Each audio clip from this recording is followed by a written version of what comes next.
Championships with almost 110 teams. There's a lot of exciting action in store. Yeah, it's beautiful. It's absolutely beautiful, and you know, it reminds me of me in my prime, you know, sitting in that position in the middle, you know, not on the field, of course, but in the stands. But I'm sure the players on display today are some of the best the country has to offer. Yeah, I want to ask you too, though, for sure. We didn't talk about this before, so I guess this is the best time. Being former students who would have been at these games, how do you feel to actually be in this position right now? Well, you know, there's a different experience when you're in the stands, and now that you're at the forefront and you're talking to people, you understand the game, you want to just translate your knowledge and allow everybody to enjoy just as much as you. Yeah, it's absolutely brilliant. I mean, you know, as a young kid, you want to get involved in sports in any way you can. Sometimes you want to play, and not many people get this opportunity, so we're really relishing it. All right, well, as is customary, the champions will be in action today. Kingston College will take on, they will take on Calabar, a very mouth-watering contest. That will be later on this evening. But right now, it's the focus on Garvey Maceo, the DaCosta Cup champions, against Kemps Hill. Let's take a look at this feature on Garvey Maceo.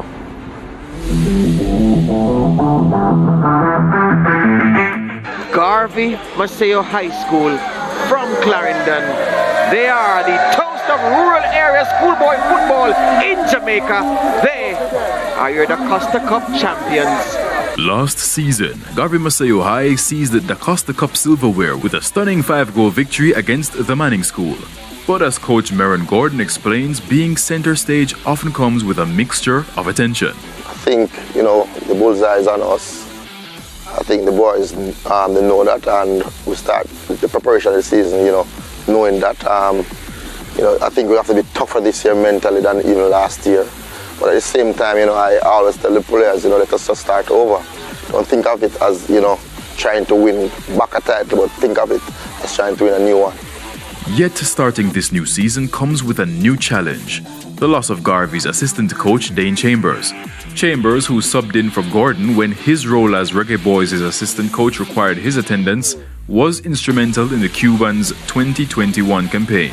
It's going to be a big loss. You know, we've been together since 2009, Dane and I, you know, understand each other. We're like brothers.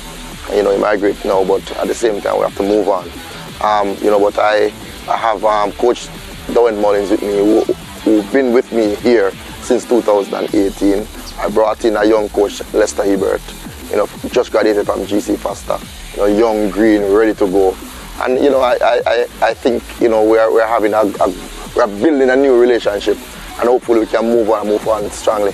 With many talented schools watching to exploit the smallest of vulnerabilities, you would think Garvey Maceo would come out strong in their first match against neighbours Kemps Hill. But Gordon is cautious. First of all, Coach Smith, a very, very good young coach, always do well. And that school, I can tell you, have a lot of talent, so it's going to be a tough one. Cometh the hour, cometh the team. True champions will fight through anything. And though the season be long, the overall goal remains the same. Definitely we're aiming to regain our title. It's not going to be an easy thing, but that is one of our major goals this year. You know, but we definitely want a title, but I need this DaCosta Cup back here at Vernon Field.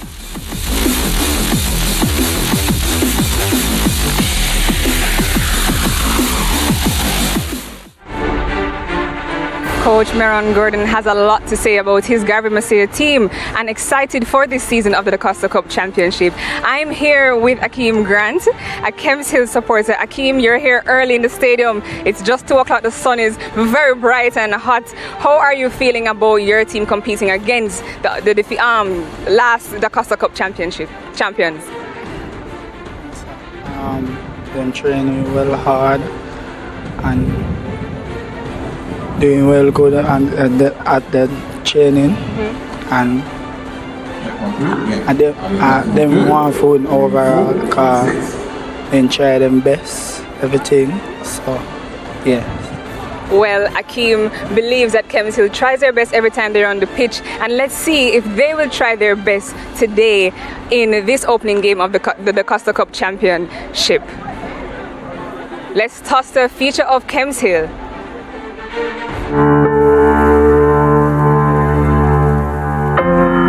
The preparation has been tough, but I get through it. We work and we push. Greatness is not given.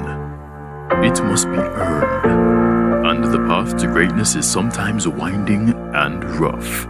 Well, I think for each team, there are seasons when you do well and seasons when you may fall off. Between 2012 and 2014, 2015, 2016, we had some players who actually believed in football. Right? We had some players who were hungry for glory and who stepped out at the first time in 2012, made it to the second round, and that motivated them to continue. Reminiscing those past successes, Kemps Hill are hopeful that this season's work will see them achieving their goal. We have structured our pre-season training in such a way where we can maximize the results when the season starts. So we have been training for the past 8-9 weeks with a few practice games. I have confidence in these players, not to jump the gun, but I think we're looking pretty good. Kemps Hill will put their hard work to the test when they meet Clarendon neighbors and the defending DaCosta Cup champions Garvey Maceo High in their opening game. The Kemps Hill Garvey game, more than just that the rivalry will have you thinking who won DaCosta Cup last year, who went to second round, because the rivalry is so strong with both teams.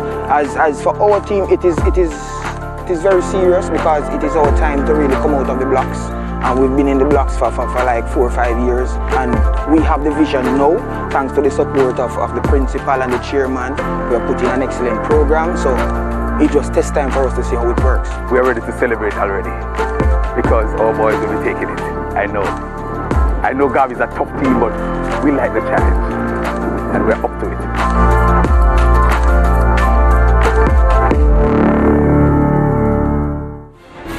Right, so we just heard from the Kemps Hill camp. We heard from coach and principal alike that there's an air of confidence in this season. So let's see if they can replicate that on the field today against the defending champs. We're going to take a short commercial break, but when we are back, we'll be taking a look at the zones of the DaCosta Cup and the Manning Cup, and we'll be talking about some teams you may need to keep an eye on. Keep it here on SportsMax, your home of champions.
Keshi. La Liga lives on your home of champions on the SportsMax Plus on the Sunday. That's tomorrow. Elche, they take on Athletic Bilbao.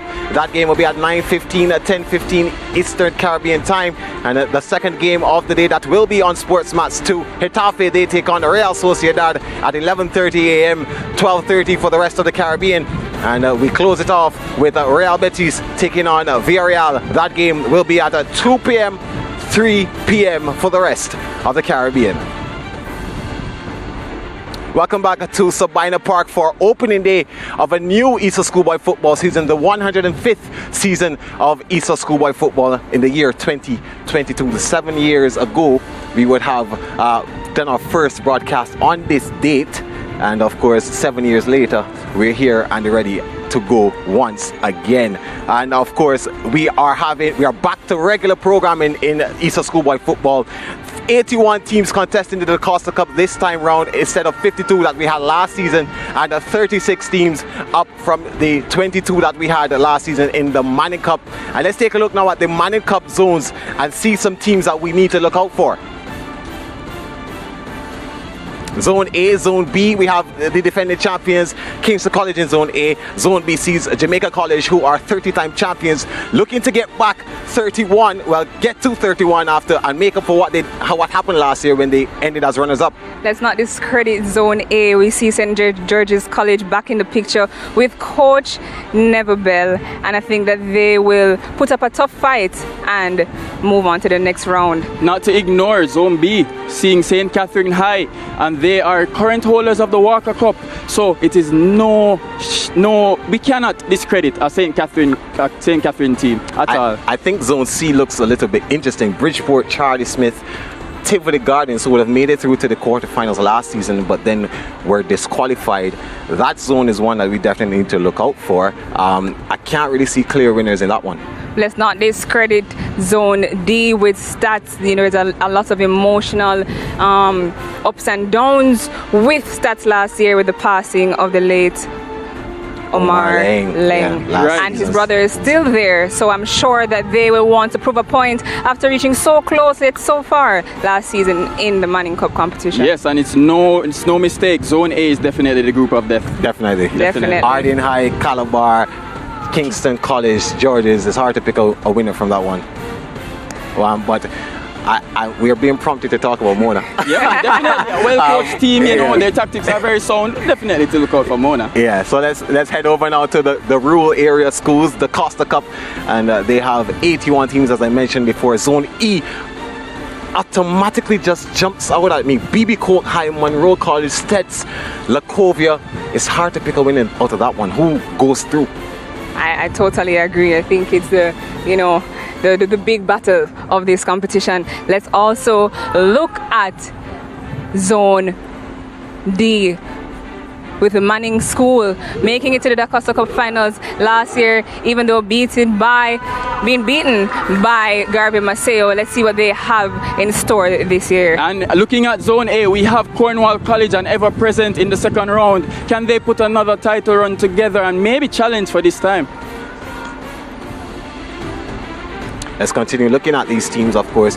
I see in Zone I, we have Marcus Garvey Technical. They're back in the competition. Orica Bessa High, Ocho Rios High, York Castle, and Brownstown at that one. Gerard, don't discredit Zone H. I see Clarendon College and Lennon High. And the coach of Garvey Maceo was once the coach of Lennon High. That's right. So let's see what's going to happen with Group H. And just to piggyback off your point, Janae, Zone H contains Edwin Allen, the current holders of the Ben Francis Cup, and they look a team that may be on the up to challenge for the DaCosta Cup this season. Yeah, you mentioned that Garvey Maceo's coach was the coach of Lennon High.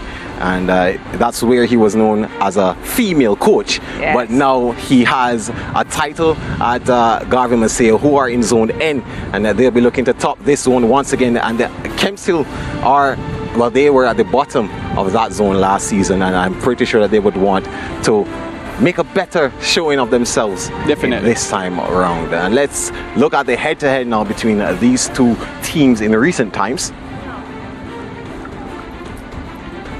2017, they would have met twice in the first round. Garvey Maceo, they would have traveled to South Clarendon, and of course they won that one 1-0. And then when they played Kemps Hill at home, getting another narrow 1-0 victory. And of course, last season, one game between them in the first round, 3-0. That one went to Garvey Maceo. Definitely. So keeping up with the Cubans, let's take a look at some school facts of them. 1980 was the year that they were established, celebrating 42 years. Yellow, white and brown, the colors of the school. Over 1,500 students and staff populating the school, and they have 2 DaCosta Cup championships, and their motto simply says excellence in study, work and play. Let's take a look at an interview that Kimani did with Coach Maron Gordon. The last time we would have seen you, you were sitting in as head coach of the Reggae Boys in Austria for their friendly. How was the trip? It was good, it was refreshing. I think, the boys really went out there and represent their country well. And we're back now, concentrating on schoolboy football. Right, as you said, back with your boys at Garvey Maceo. How have you been preparing them for the South Clarendon derby, taking on Kemps Hill this evening? It's been okay. It's gonna be a tough game, I think, because most of these boys know each other. But I think we prepare them mentally and physically, for this. So let us see. Right, you are defending champs, and given the run of games you had being undefeated in the DaCosta Cup, how do you prepare your team to get in the frame of mind to defend their title? Well, the first thing I try my best to do is put the title behind us. That's last season. This is a new season. Nobody have the trophy right now. So we start from day one, and build into the season. Let's look at the player to watch now for Garvey Maceo. His name is Cleo Clark, wearing the number 10 jersey on his back. This is a dynamic player, lots of experience. He's missing his his friend, his brother, Gregory Cousins, who has gone on to further his studies and further his football career. But Cleo, this is the king, the chief chess piece in the Garvey Maceo. Cleo Clark 2 months ago was playing in the Jamaica Premier League with Cavalier FC, and I'm sure that he will take some of the tactics and the tricks that he's learned from that competition and be an addition to his Garvey Maceo team. Yeah, and it will be important for Kemps Hill to really keep him quiet. Don't know how well they will do that because he's a very, very good player. So we're looking out for him to make a big impact. All right, let's look at Kemps Hill now. What are some school facts about them? Let's share some school facts about them for you. 1974, they were founded. Red and blue are the simple colors that they chose to wear. And of course, 712, a small populated school, and yet to win a DaCosta Cup title. But their motto simply says, learning for living. Gerard spoke to the coach of Kemps Hill earlier, so let's hear what he had to say. Coach Smith, this is the first game of the season, first match for most of your boys, if not all of them, on television. What is the mood in the camp like? Well, the mood is good. We're trying to eliminate the jitters and the shyness from them, get into their psyche and ensure that they are well prepared and ready mentally. Yeah, speaking about preparation, how prepared do you think they are to face this season? Well, physically they are prepared, mentally they are prepared. If we look at a scale of in judging them last year compared to this year, we would say they are well prepared. Yeah, last year you didn't have a season that you would have wanted, not really capitalizing on both ends of the pitch, defensively and offensively. What are you looking forward to seeing this year from your boys? Well, last year, to be honest, was a really scaled down competition to some extent. So what we had was everything being mediocre. Some of the boys never really had the chance to get this level of intensity in terms of training. So I'm pretty sure they will do well. Well, playing against Garvey Maceo, the defending champions, giving you a tough time in recent years. How confident are you going into this one? Well, we are confident going into the game. We have to give credit where it's due. Garvey Maceo is a really good team. Understand? We at Clarendon, when they were up at the top last year, we cheered for them along the way because they are our closest neighbors. But now it's no cheering for Garvey now. We are rivals now. You understand? The rivalry is strong in Clarendon. So we expect to have a good game, and the best team will win. Probably the team that makes the least mistakes will win the game. Let's look at the player to watch now for Kemps Hill. His name, Johnny Burton, a new addition to this squad, only 16 years old, making his first appearance for Kemps Hill in the DaCosta Cup, and I'm sure that he'll be excited. The forward has a lot of work to do. So we're inching closer to kickoff, and I know that you're excited. You want to see the football on the field. So we'll take a break now. When we come back, you'll be hearing from our commentary team led by Ricardo Chambers.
Sabina Park, Kingston, Jamaica, more known for hosting cricket, but the lush green here also makes it a prime candidate to host high-level football matches, and that's where we are for the opening match of the 2022 ISSA Schoolboy football season. Garvey Maceo High start the defence of their DaCosta Cup title against neighbours Kemps Hill.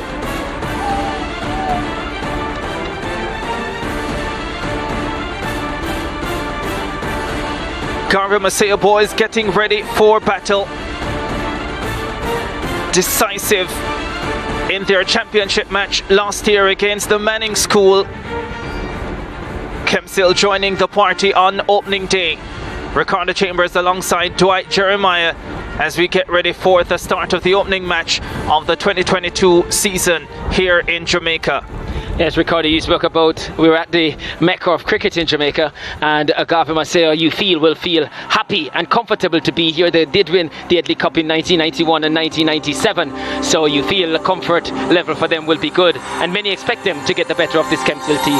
Yeah, 232 days since Garvey Maceo won their second DaCosta Cup title. They flew under the radar last season, but now they have been propelled into the limelight, moving from hunter to hunted with a coach whose stocks have been rising. Fair to say the pressure is on the champions. Today's opponents are what you call genuine neighbours, mere minutes away. Familiarity is there. Garvey Maceo will be hoping though it doesn't breed contempt. Garvey Maceo versus Kemps Hill, live from Sabina Park. Ricardo Chambers alongside Dwight Jeremiah as we get ready for this opening day clash. Well, like I said, Ricardo, many are expecting this to be an easy contest for Garvey Maceo. And Kemps Hill will be having different ideas. It's a team, Garvey Maceo, as you see here, a team that is the defending champions, yes, and they've only lost 4 of their starting team that made the finals last year, so they're still a strong unit. And just to mention as well, the continuity is expected to be there because they just won the under-16 rural area title as well, so a good system there down by Garvey Maceo, so we expect them to really make a solid defense of their title starting with this game today, Ricardo. Yeah, the official portion of our broadcast, the meet and greet. The Kemps Hill captain leading the introduction of his charges. The ISSA president, Keith Wellington, leading the party of ISSA officials, sponsors. Big moment this for Kemps Hill. They would not have had many, if any, of these matches being broadcast to the world. And they are up against a top team in the defending champions, Garvey Maceo, being led by their captain, Sherwin Thomas, experienced centre-back.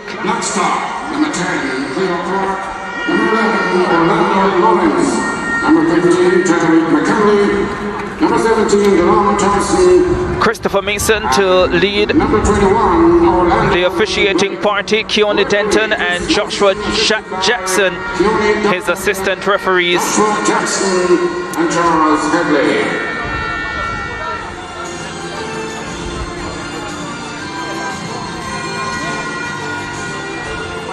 Garvey Maceo, champions last season, champions of the 2021 campaign, which ended in 2022. Schoolboy football back in all its glory this season. Spectators allowed inside the venues, and hopefully we'll have a fine support cast here this afternoon. Here is the Garvey Maceo starting lineup. They have 7 players who started in the final last season. Junior Stone, the goalkeeper, Sherwin Thomas and Derwin Dyer, Shaquille Blackstock, Orlando Lawrence and Orlando Lee Blake. They have also added to this lineup Christopher Mundell, Nevon Myrie. There is Tyree McKinley and Delana Thompson. Cleo Clark, the number 10, scored 2 goals in the final last season. He is a very important player for them. They're coached by Merrin Gordon. And they'll be looking to play the 4-3-3 system. Dyer, you mentioned, he played a defensive midfield role all last season. He'll be in the centre of defence this season.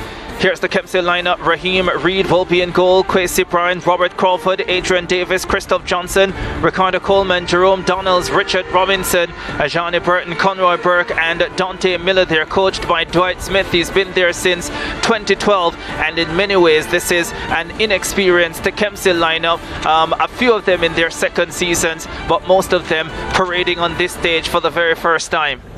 Yeah, and you feel it's the best game for them as we see the coin toss here. Best game for them to be on TV because it is what you call a derby match. And in those games, you throw the form book out the window and the pedigree out the window as well.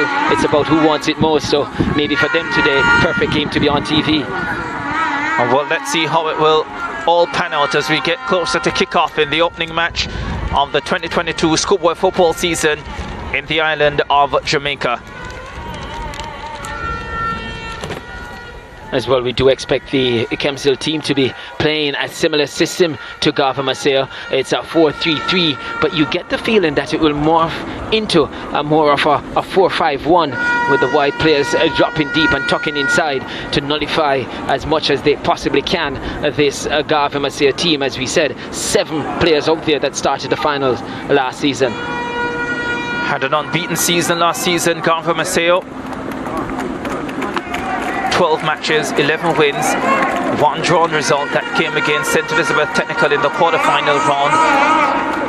Went through to the semi-finals on goal difference, but once they got there, 3-2 over Clarendon in their semi-final, 5-0 over the Manning School in the championship match.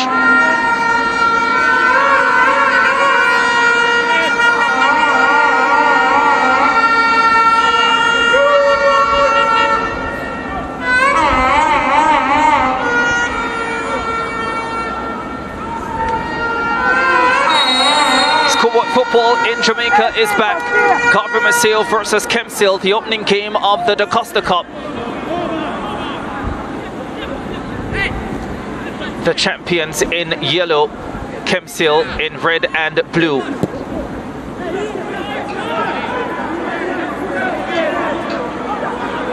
Quite confidence in the Kemps Hill team coming into this, but they could be under pressure right away. Orlando Lawrence with the cross. And an early shot coming in. Warning early from the champions. Jelana Thompson with a right-footed effort. Yeah, it was a good breakdown this side here. Good cross and the cutback, just the calmness to pick out the player. But the defending from Kemps Hill there was poor in terms of the defender, just making himself much smaller than he should, just turning sideways.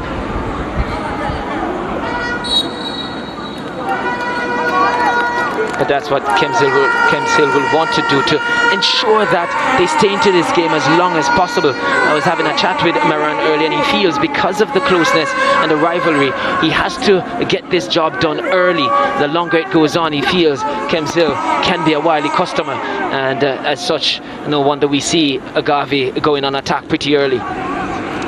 The last time Kemps Hill made it out of the first round in the DaCosta Cup was back in 2016.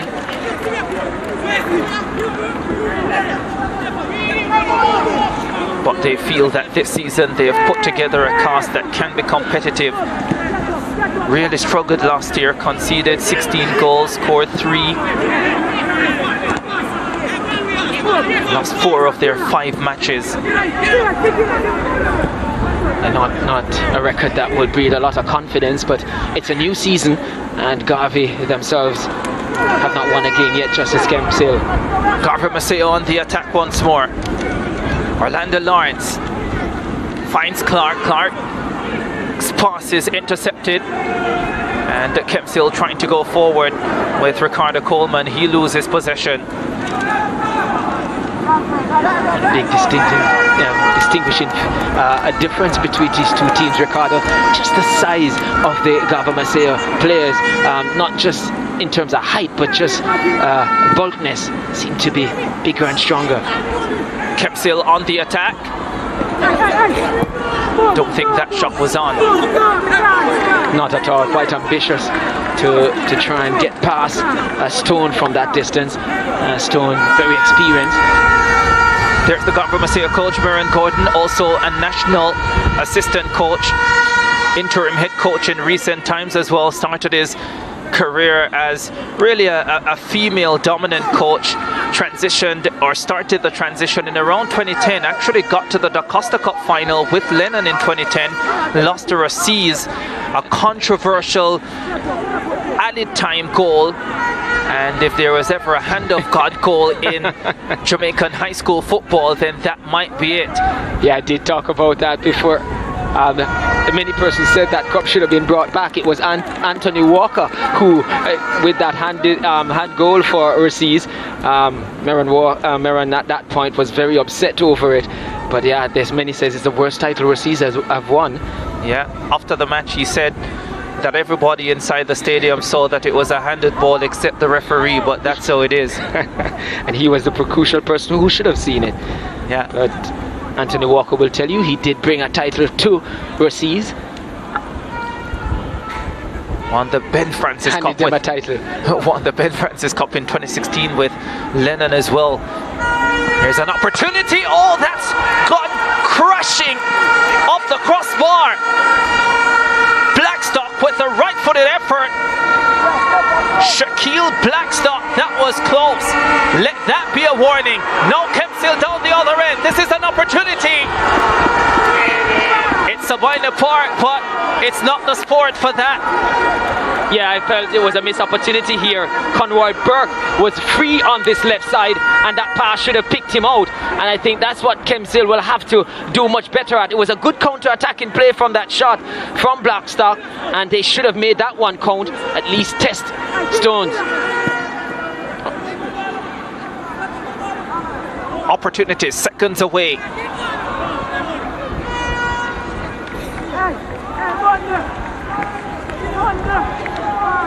Yeah, I just felt on that occasion Robinson, who's playing on that right wing for Kemps Hill, should have picked out his partner in crime there, Burke, to try and get him. He would have been free because the defender coming back had overcompensated, looking to close down Robinson. Should have gone for Burke.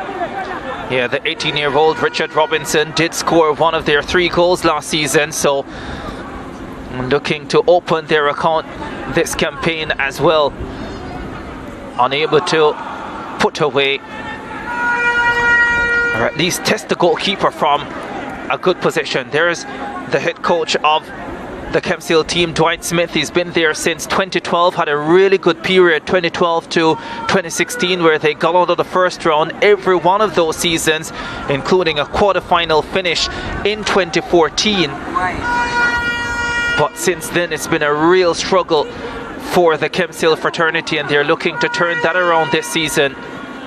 And despite having those good runs, you did mention he's yet to beat Garvey Maceo since being there in 2012. But some drawn results favourable, but as you said, haven't been able to take a win against this Garvey Maceo team. Here's the opportunity for Garvey Maceo. Blackstock through and goal, and hammering the crossbar. Did a lot of things right there, Blackstock. The run was timed to perfection, picked at the spot nicely, just the underside of the bar, and the bounce not favourable for him, falling on the wrong side of the goal line. But that was too easy as well. It was a ball over the top that just beat the flat back line of Kemps Hill. They would want to have some depth in their defence. Looking for Blackstock again. Can't find him on this occasion.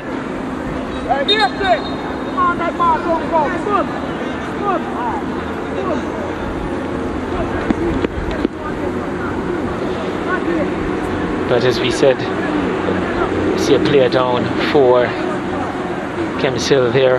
Nothing serious, you feel. Should be able to continue.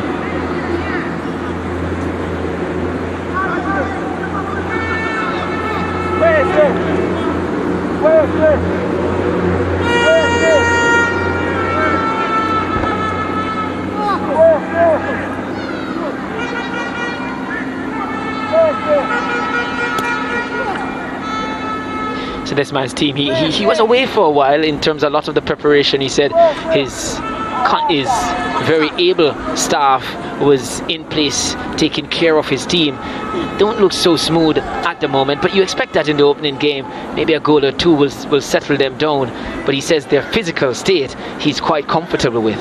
Yeah, and you also have to take into account that his longtime assistant Dane Chambers, who travelled with him from Lennon to Garvey Maceo, has migrated, so no longer with the setup, so he has a different set of assistants. For sure. So yeah, with Dane out, and I understand that as a coach, the persons who know your philosophy through and through, and even in your absence, nothing changed. As such, the new person in, maybe times though as a head coach in the pre-season, it does take its toll when you're not around as often as you'd like. Clark, Cleo Clark, the big number 10. Back to Dyer.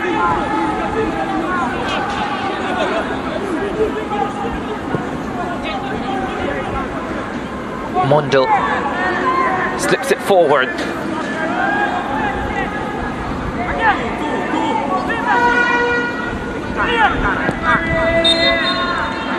Corner kick coming up.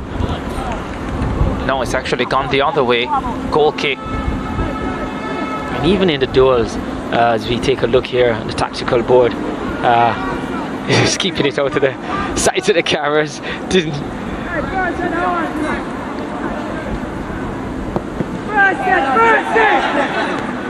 As we see there, the new assistant that Maran spoke about in his interview, fresh from GC Foster.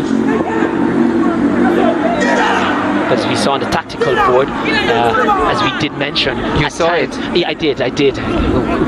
Good job to the cameraman there. I was trying to keep it out of his lenses, but he did get a peek at it. And as we did mention, it would morph that 4-3-3 at times into a 4-5-1. We did see that one just now.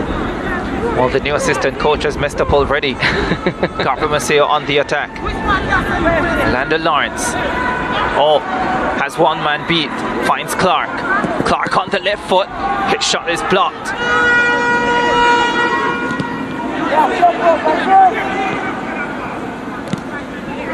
At least Kemps Hill will have to try and keep the ball at least to put 2 or 3 passes together. At the moment, just quite comfortable with clearing their lines. Blake for Lawrence. Lawrence with a little bit of space in front of him. Has an opportunity to cross, but it's not a very good one. Goes behind the 4. A goal kick for Kemps Hill. Yeah, I think Mundell was on the far side trying to spare the blushes of Lawrence, but also in the center was Blackstock, and he, as we say already early in the game, 1 shot on target. I'd say hitting the frame, not really on target.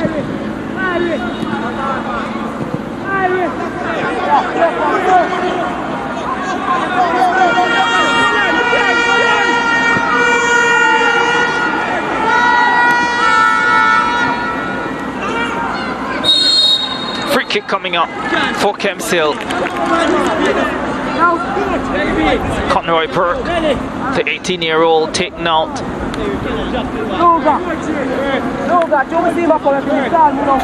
Yeah, just raising the harm there. Yeah, Orlando Lee Blake, the number 21 for Garvey Maceo. Massive young man.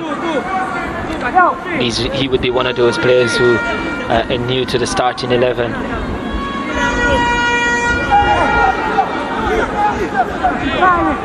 Burke standing behind the free kick for Kemps Hill. 13th minute of this opening fixture in the DaCosta Cup.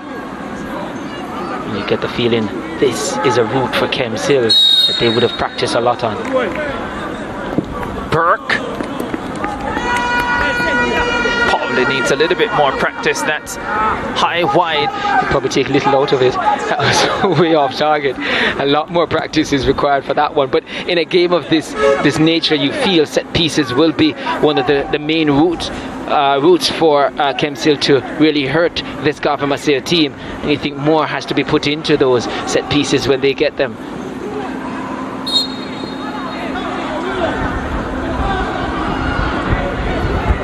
You spoke about the difference in stature of the two teams, physical stature. Of course, the Garvey Maceo players well built, well conditioned as well. Like I said, Maron said he did put them through a test earlier this week, and he was quite satisfied with the result of that beat test.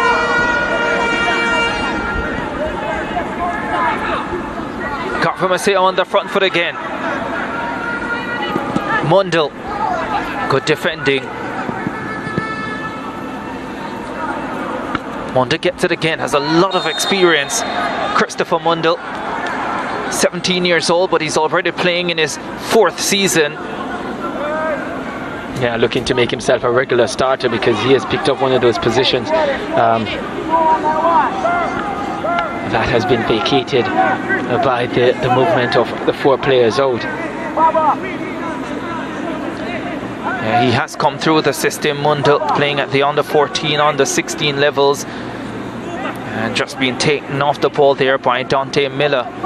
Yeah, last season Blackstock was parading outside there. He's moved inside. Mundell picked up the position. There's a good delivery. That's backed over the top by Miller. Corner kick coming up for the champions. So far so good for Kemps Hill. It's 15 minutes and they did get not a shot on target, but did get a breakaway that you feel if the right choices were made, then they could have really worried Garvey Maceo, but they're in the game still. It's a good corner kick headed wide. Sherwin Thomas, I think, Rose and got the header, glancing header, but unable to hit the target. Yeah, it was a good header. Did meet it well, but just glanced too wide. He was just closer to the near post, so he had to make the glance. Probably wanted more connection on it.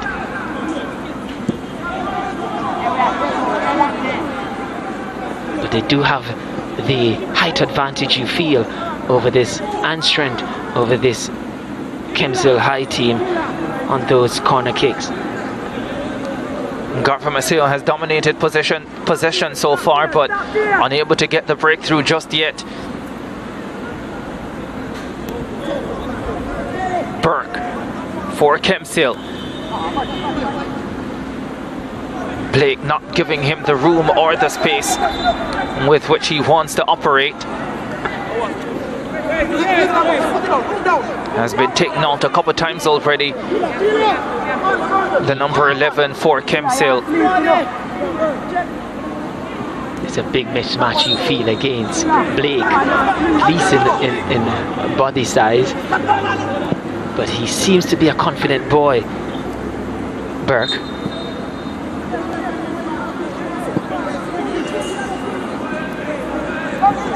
There have not been many goals in this fixture over the years, with the exception of last season where Garvey Maceo won 3-0. If you look at their matches since 2012, we've had a lot of 0-0, 1-0, 1-0 results. So not many goals. Last season Garvey Maceo did win by 3-0, but that's the odd result out. Of course, Garvey Maceo went on to win the title. They're on the attack again. Mundell in space, and once again the cross leaves a lot to be desired. Yeah, and he's been a point or a source of attack for this Garvey Maceo team. They've gone to him. As you see the substitute, some of these players might be thinking that they will get a chance later and probably would be able to put in much better service than that of Mundell, but he has a lot of time to redeem himself, Mundell, but has seen the ball a lot. Yeah, he certainly has.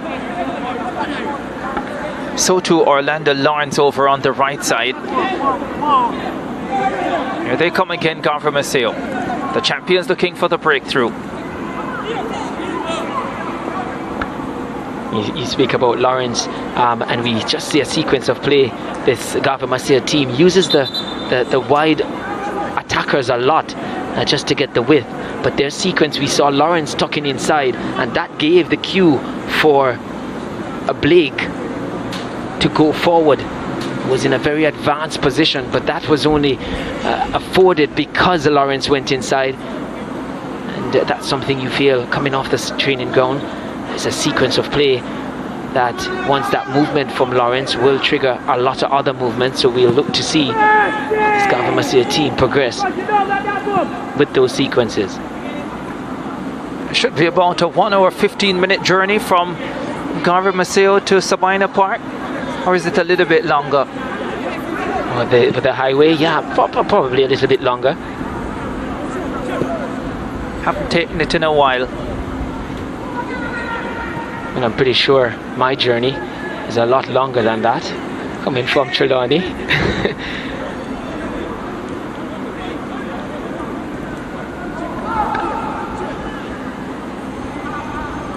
Tyreek McKendy. Oh, wins possession. Clark. Oh, the goalkeeper fumbles it, and Lawrence steps up with the shot. Well wide of the target. Raheem Reed did not exactly cover himself in goalkeeping glory there. Yeah, it was better from Mundell this time around. Coming inside, it was more a shorter pass to Clark, and he picked that one out well. Clark straight at the goalkeeper, and Reed. And for the 20 goals left out there from their leading goal scorer last season, Cousins, he got 20 goals, and it's Blackstock and Clark who is expected to fill that void along with Lawrence. But so far in this contest, both Blackstock and Clark has not been able to find the target from very favorable positions. Yeah, 16 goals last season for Cleo Clark. He would love to improve on that. Here is Lawrence.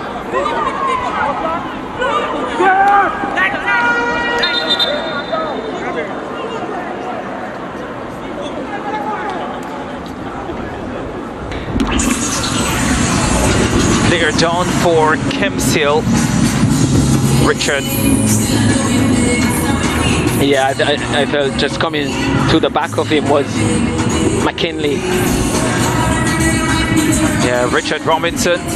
Well, they get a water break after 20 minutes in this DaCosta Cup opener at Sabina Park. The defending champions Garvey Maceo versus Kemps Hill. Garvey Maceo with one glorious opportunity that fell to their number 9 Shaquille Blackstock, the 16-year-old in his second season of the DaCosta Cup football. He ratted the crossbar. It was a ferocious right-footed effort, but just couldn't get it on target. And so we're still level at 0-0. Kemps Hill did have an opportunity as well. Richard Robinson, his shot going high and wide when he had an option to pass, didn't take it, and probably didn't give his team the best opportunity to take the lead. It was only seconds after Garvey Maceo had their opportunity. There it is again. Ferocious right-footed effort, as you pointed out, Dwight. He did a lot of things right, except get the ball into the back of the net. Yeah, I definitely beaten all ends up was Reed. No, it was going to get close to that. His reflex wasn't quite quick enough. But I feel in that opening 22 minutes of the contest, Coach Dwight Smith would be quite pleased with the fact that Garvey Maceo, apart from that effort and the one that came from Cleo Clark that went straight to goalkeeper Reed, not much in way of worry or trouble to their back line, and as such will be quite happy with how things have progressed in the first half of the first half.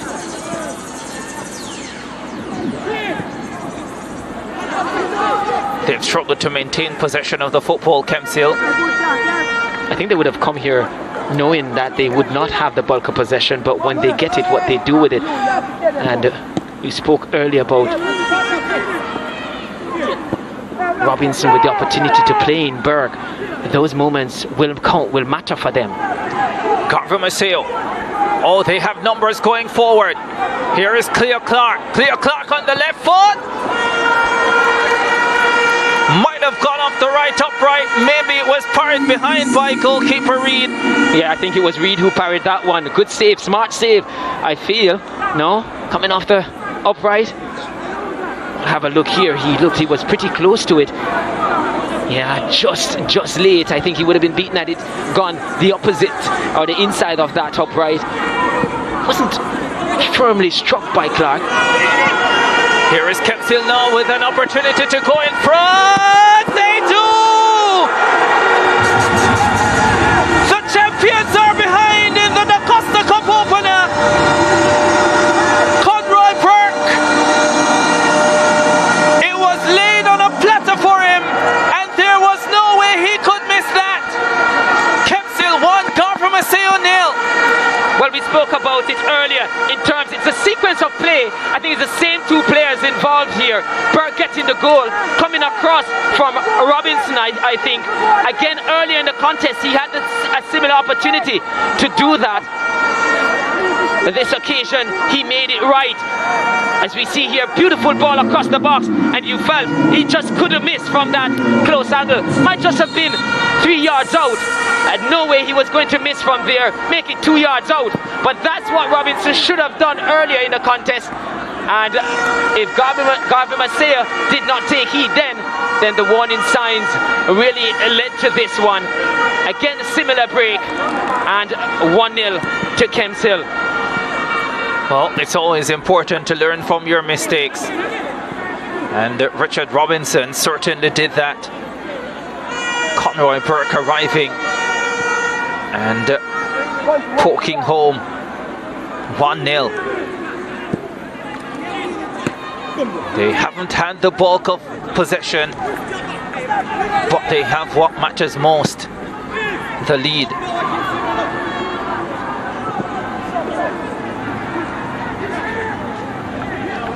No doubt that the champions have the tools to get back into this one. They certainly do, and with Clark and Blackstock. Question is, how rattled will they be by that opening goal? Yeah, I think they have enough experience. They have won at different levels of schoolboy football, under 14, under 16. But you mentioned Robinson not making the same mistake. Clark, previous to that play, had the opportunity to pass, went for the shot, and it's from that play, that breakdown of that attack, that Kemps Hill went up the other end and scored. So, as pointed out there, Clark didn't learn from his mistake. Robinson did. Quincy Prime loses possession.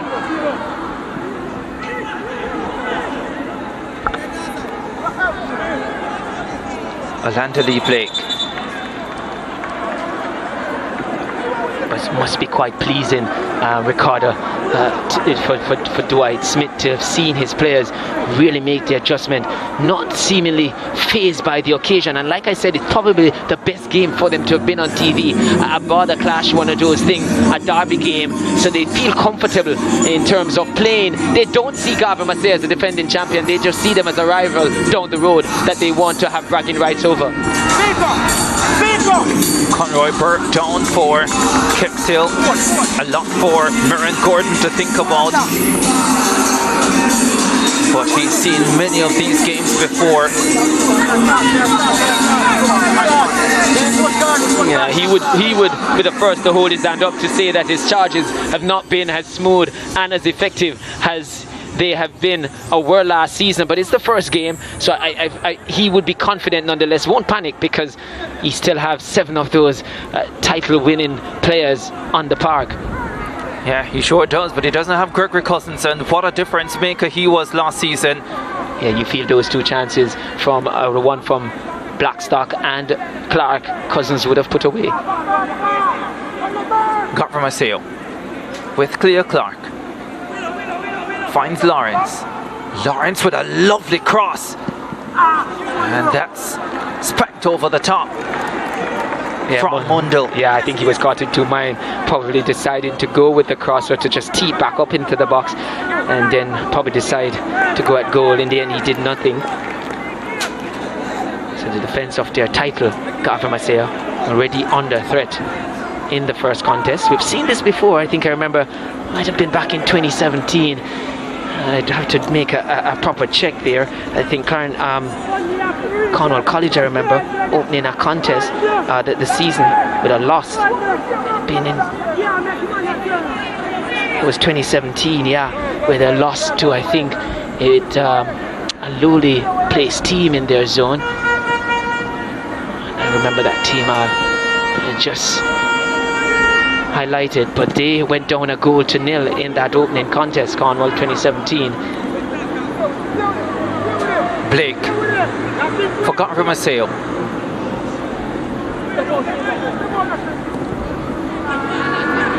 Lovely delivery from Delana Thompson.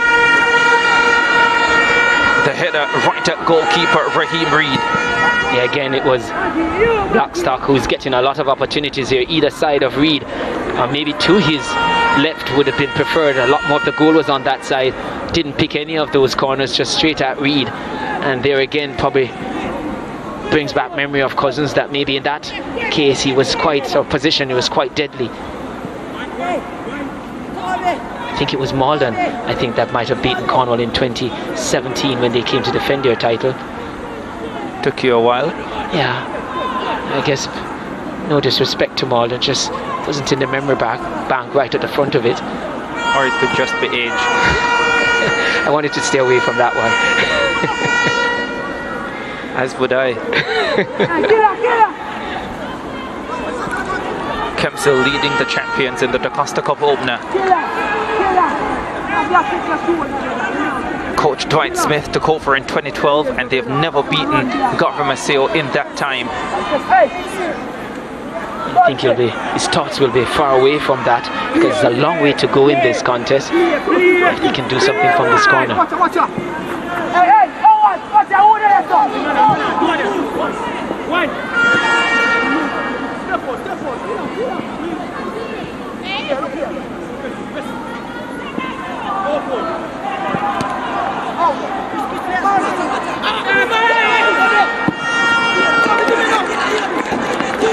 This is the first time in a long time we've seen this Kemps Hill team put a couple of passes together. Well, more than a couple. That was about 6 passes, ended with an effort at goal. And that's what a goal can do to a team in terms of the confidence rising and committing more players forward. And that's the only way they were able to put 6 passes together in that attacking third. But they have to be mindful of Garvey Maceo on the break. Mundell on the attack for Garvey Maceo. Oh, does well to regain possession. Yeah, Mundell, a lot of trickery in his feet there, but I think it's the end product that the coach Maron Gordon would be most concerned about in this opening 32 minutes of the contest. Like I said, he's seen a lot of the ball, but the end product just not up to par to really give Garvey Maceo that cutting edge from attacks coming from his side.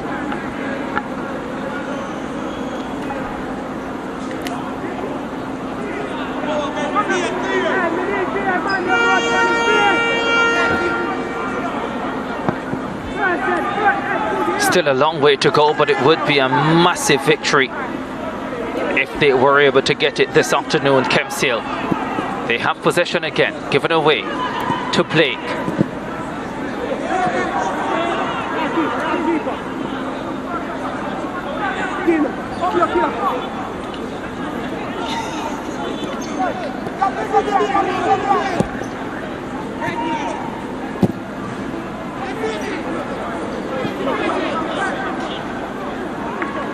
Can make such a massive difference if you can get an early goal. Garvey Maceo didn't. And as the game has gone on, Kemps Hill have grown in confidence and belief. As you pointed out, Dwight, they are putting more passes together now, looking a little bit more comfortable on the ball. Quincy Bryan. Yeah, they're definitely looking more confident, but they have to be mindful. Like I said, I saw earlier at one of the attacks from Garvey Maceo, the chance they got. Oh, love the ball sent forward to Clark. Clark cuts in on the left foot, can't make a pass, can't shoot, decides to go for the shot. Right at goalkeeper Raheem Reed, and this time he held it safely. Yeah, again, that's a third shot we've seen from Clark. The previous 2 occasions should have passed, and this occasion cut inside, making some room, but still had an option to pass. I think whatever is told to him, he sees himself as the man who needs to bring the bulk of the goal. But remember, quite last season, he had a lot of assists to his name. I think 14 assists as well. So playing from an advanced midfield position, I think he needs to carry that still this season. Not just think about the goals, but could on 3 occasions so far tee up a teammate. Dwayne Smith there, you could see a pump in his step and the way he's going about discharging his information to his team. He's leading this contest, and as technical director, feeling very confident, you feel, in his dispossession. We'll have a quick look back at the goal. Like I said earlier, Robinson in the game had this similar opportunity to pass to Burke and didn't do so, went with a wayward shot. This time looked up and a very good pass across the goal. The goalkeeper just couldn't make an attempt there. Tomlinson, that was a good pass to Burke, and Burke just couldn't miss. You recognize there too, Ricardo, the finish was high in the roof. So often we see players from that distance, 2 yards out, put it over the top. Very difficult skill to execute, much more difficult than to place it in the back of the net, but so often they do that because they just take their eye off the ball, hit too much under it. The goal won't move, so they should fixate themselves on the ball and just get over it. Burke did just that, as I said.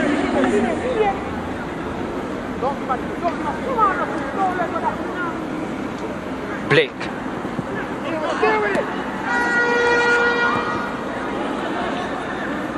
Clark was trying to get on the end of it. Backed away.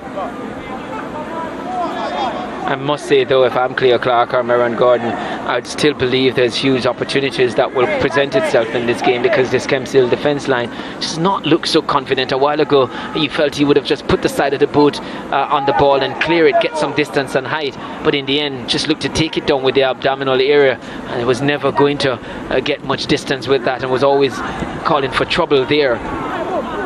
So just need to be a bit more convincing with their clearance. No need to play around or to try and pass it out. This Kemps Hill team, you're leading by a goal to nil.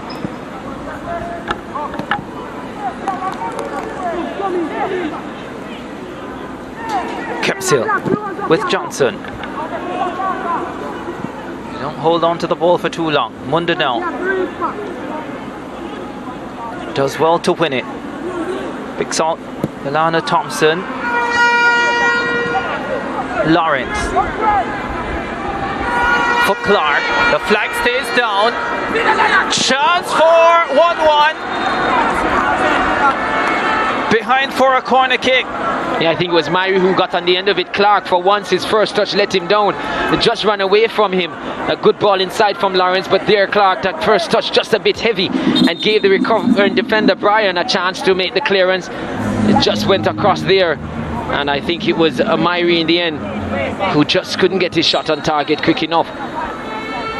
Second corner kick of the contest coming up for the champions. Not a very good one, neither is the clearance. The shot from Thomas is blocked and it goes over the top for what will be a third corner kick. Yeah, I think the shot from Thomas was always going over, just helped on its way by the defender. Didn't seem like he was going to trouble Reed in goal. But they do have the advantage in many areas here with height. 37th minute corner kick. And this time Blackstock gets a head onto it, but he was never in control, well wide of the mark. He never got over it, Blackstock.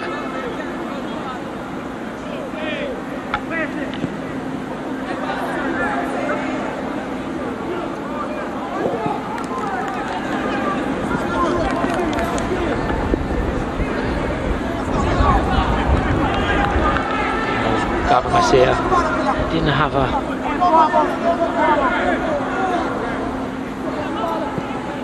chance, or a clear chance coming from those corner kicks. Got players getting on the end of it, but didn't trouble Reed in goal. Sherwin Thomas. But earlier you were mentioning, as we see again, Garvey Maceo in possession, that Kemps Hill, they don't hold on to the ball for very long, but that's in possession. But sometimes I just feel they take too long to make the pass. Long range effort! Oh, the champions break through. Nevon Myrie from distance. We're all left a mile apart. 1-1.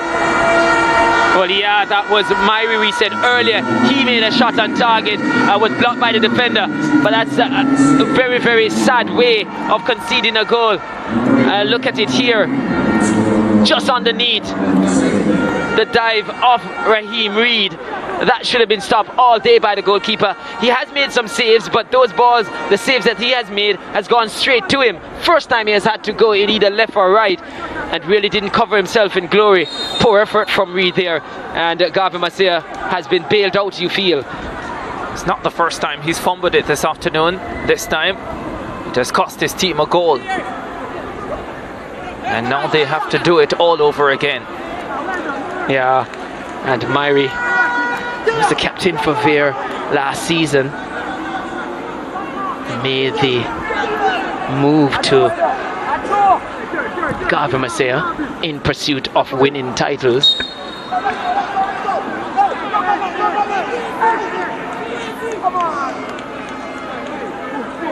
Well, he has spared them some blushes so far.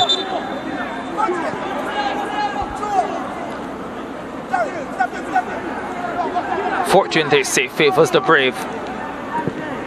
That's right, Ricardo. They say every shot you don't kick is a possible goal you miss.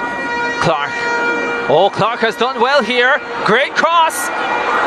Not put away by Blackstock. Still alive.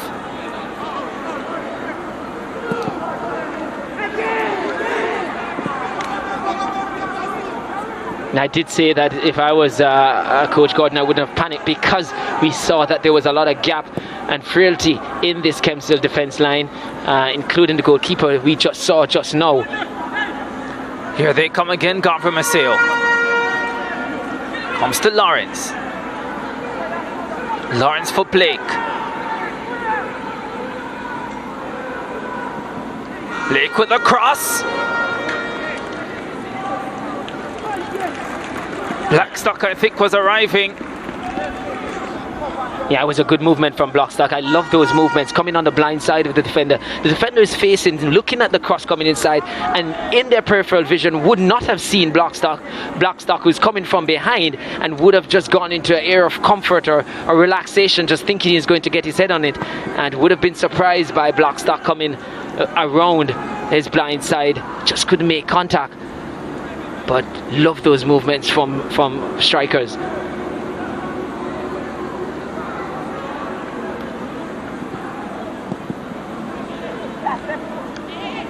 For the second minute.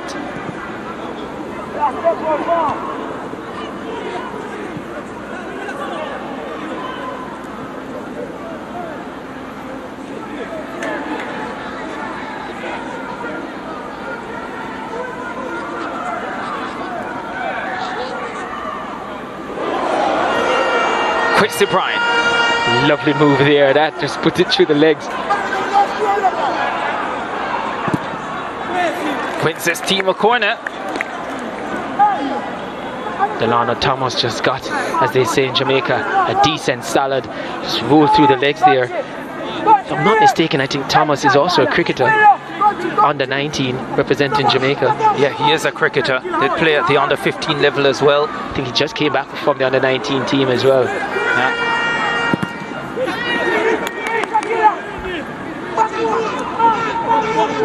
Richard Robinson. Now with Christoph Johnson. Robinson again with the cross. Easy for Junior Stone. Comes out to Lawrence for Garvey Maceo. Clark.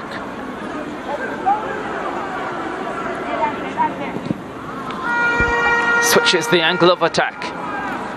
Finds Mundell. Mundell heads forward. And they're trying to shoot from distance again. Comes out to Clark. He will not be shy of shooting here.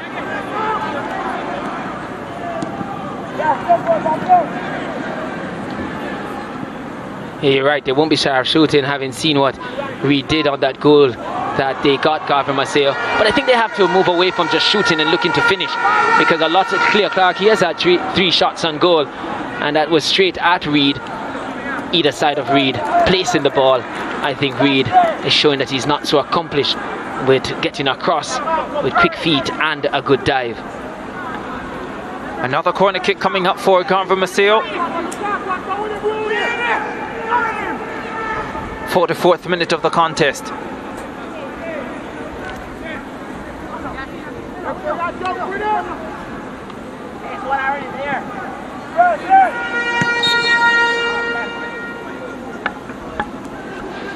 Referee spots an infringement, and it goes the way of Kemps Hill. Yeah, bailed out there, Kemps Hill. I think on all Garvey Maceo's corners so far, the first ball has been won by a player from Garvey Maceo. That's the dominance they have on those set plays.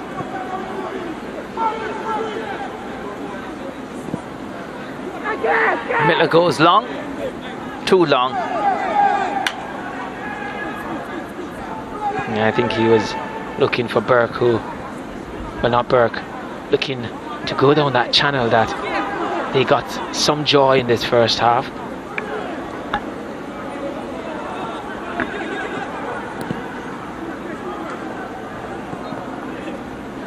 Blake. Lawrence ahead of him.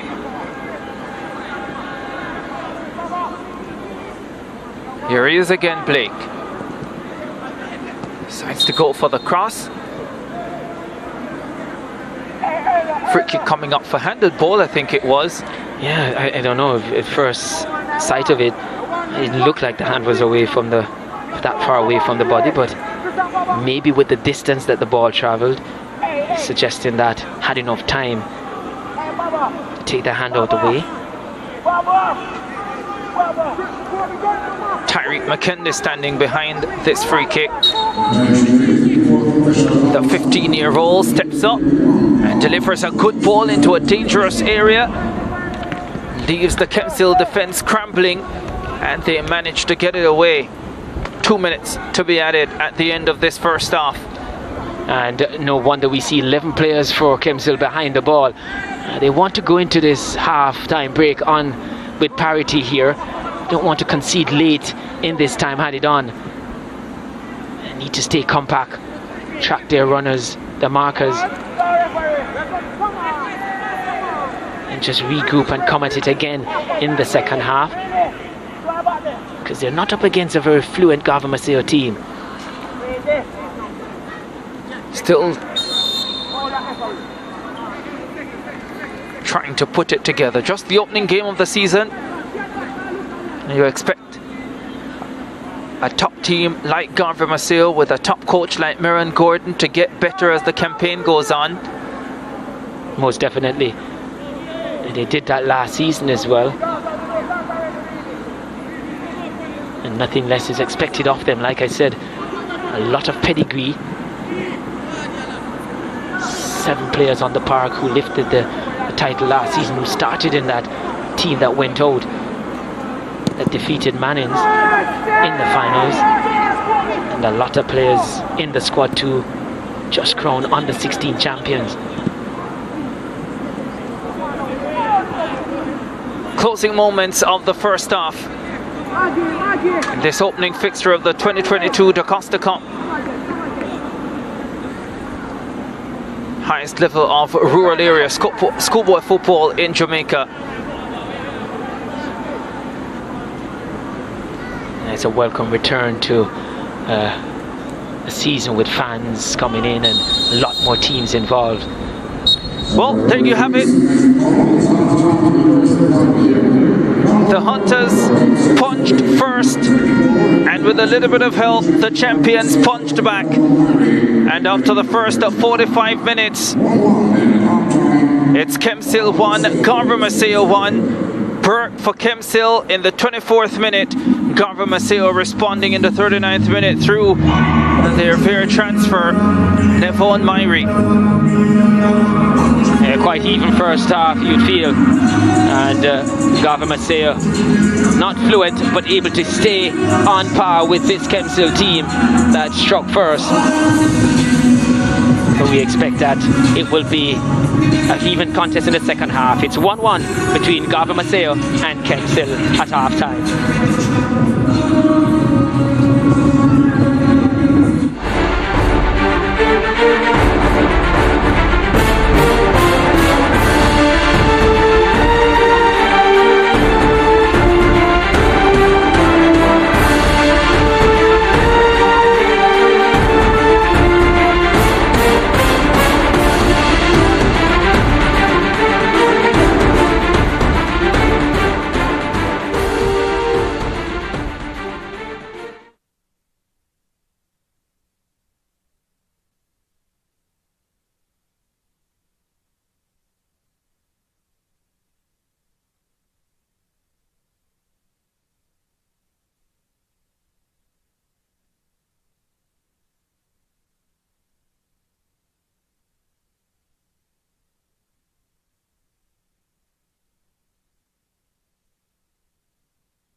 45 minutes on the way in the opening fixture of the DaCosta Cup competition for 2022.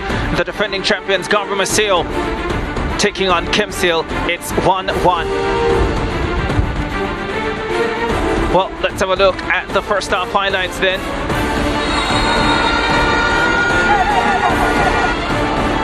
It was Garvey Maceo with the first real opportunity.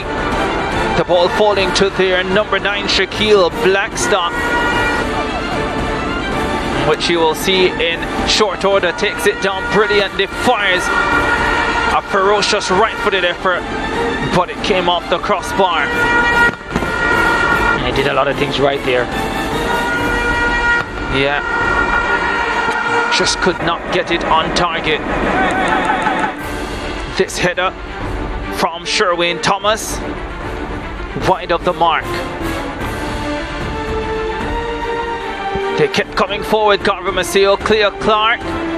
Hit one at goalkeeper Raheem Reed, didn't handle it well. That was a sign of things to come. Clark again showing his skill, his speed. The left-footed shot on that occasion coming off the right upright. The diving Raheem Reed didn't get there. Opportunity for Kemps Hill. Lovely cross coming from Richard Robinson and put away by Conroy Burke.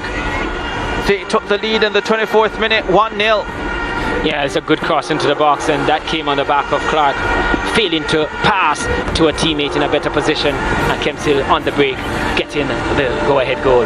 Yeah, he certainly learned it this time around. Garvey Maceo then kept going. Clark, his left-footed shot, this time straight at goalkeeper Reed. He was looking a little bit more comfortable in goal, Reed. And then this. Nevon Myrie from distance looked more like a speculative effort than anything else. One of those shots more in hope than conviction, but there was no conviction about the goalkeeping. That one slipped through and it was 1-1. Yeah, I think he felt he was going to make a long barrier first and then decided to dive, and that was the end of it. Caught in two minds, didn't make an effective save. Well, let's look at the first half statistics then. Garvey Maceo with 15 shots, just 5 for Kemps Hill. 7 shots on target for Garvey Maceo, the 1 for Kemps Hill. They got the goal. 5 fouls committed by the Garvey Maceo team. No cards in the contest yet. 4 corners for Garvey Maceo, just 1 for Kemps Hill. Garvey Maceo bossing possession at the moment, 55-45. Kemps Hill really coming into their own in the closing stages of that first half. Let's hear from Gerard Morrisili. Yeah, so it's halftime here now at the Sabina Park in the first match between the Garvey Maceo, who are the defending champions of the DaCosta Cup, and the Kemps Hill. I have some comments here from online. Shanna Gaming says Kemps Hill will win this, and she's confident. I'm not sure if she went to school at Kemps Hill. Probably she did, or she probably is affiliated to the school somehow, has a child there or something. Goz O'Brien says a great first half. I don't know who he means, probably all round, but I think it was a great first half as well for both teams. Javane Morgan says, tell Uno don't count out Garvey. Don't count out Garvey. Of course, you can't count out the defending champions. They want to win their crown. And the killer underscore YT YouTube, I guess, Kemps Hill for me money, and he wants Kemps Hill to win. I don't know if he's a fan of upsets or what, but All Sports Jamaica says anticipating an action-packed SBF season. Let's go, and we certainly are on the way. Well, let's go to the stands where Janae has a couple fans. I'm here in the stands. The fans are finally back at the DaCosta Cup Championships. I'm here with Rajane and Tiara from Kemps Hill and Garvey Maceo. So you guys traveled all the way from Clarendon here. Tell me, what are you guys expecting? I'm expecting a win to go and I feel excited. And you, Tiara? I'm expecting Garvey to win because I know them always come through in the end. So yeah, one Garvey. And do you guys have anybody that you're looking out for, that you're supporting specifically on these teams? I'm supporting the keeper. And you? Yes, so one Clear Clark. One Clear Clark. So you hear this here in the stands from the fans.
Go. Alright, so I go on now.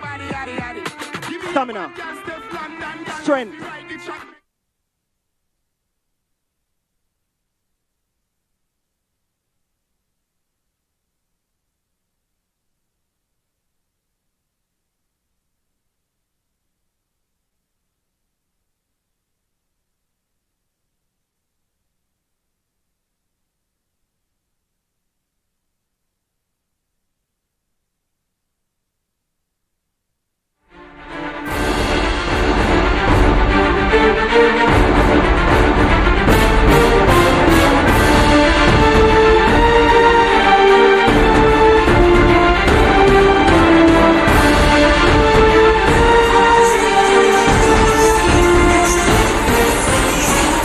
La Liga on your home of champions, Elche versus Athletic Bilbao. That will be live Sunday 9:15 a.m., 10:15 in the rest of the Caribbean. Of course, the Liga lives on your home of champions all season long on SportsMax 2 at 11:30 a.m., 12:30 ECT. It will be Getafe versus Real Sociedad coming off that big victory in the Europa League over Manchester United. Real Betis up against Villarreal. That's at 2 p.m. 3 ECT on SportsMax 2 on Sunday. And it's a Manning Cup action on Tuesday. Campion College up against Clancarthy. And that starts 12:30, 1:30 ECT. Excelsior will play Kingston Technical on that day as well. That match at 3 p.m. 4 Eastern Caribbean time. Of course, Kingston Technical had a wonderful season last year, one of the revelations of the Manning Cup. And Excelsior, many-time champions, have won several titles at the under-19 level across the Manning and Walker Cup competition. And they've won Olivia Shield trophies as well. Halftime here in the opening DaCosta Cup fixture of the 2022 season.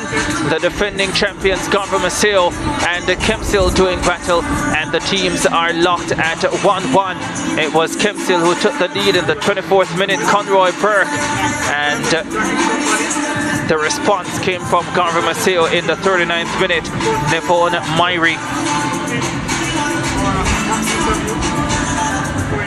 45 minutes still to play in this one. Far from over. Scores level. Kemps Hill will feel for the most part that they did a very good job in the first half. And had it not been for a goalkeeping error, may well still be in front in this opening encounter. But they have it all still to do here at Sabina Park. Yeah, many things don't favor this Kemps Hill team. As you said, no win again for this team since 2012. And also physically looks to be slightly inferior. But on the day, certainly punching as much as they're getting. Yeah, they're doing what they need to do at this stage, for the most part, that is.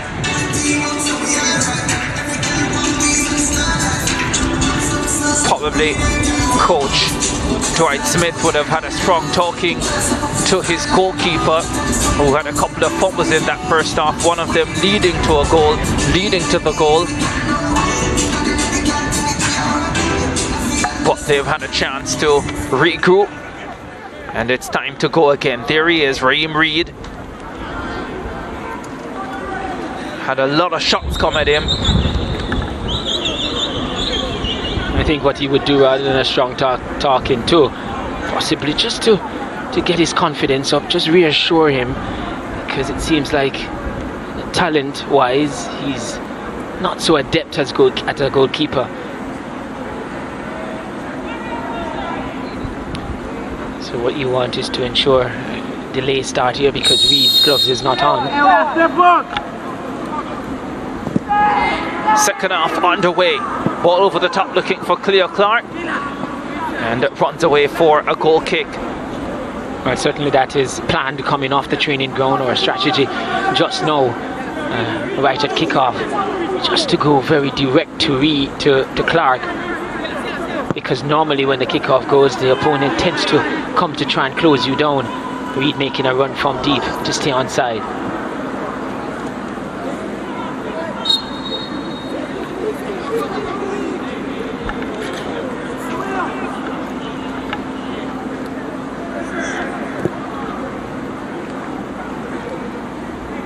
So I feel for this second half, Kemps Hill, they're going to try. I would feel it's best for them to try and play on the break. They've had a few joys in the first half. Good moments, you'd want to say, playing on the break. The goal did come after an attack from Garvey Maceo, Cleo Clark with a shot, and then they attacked down the other end. But they have to stay compact. They've given up a bit. I think too much chance in the first half, though it didn't result in goal. Would be too much for Dwight Smith's liking.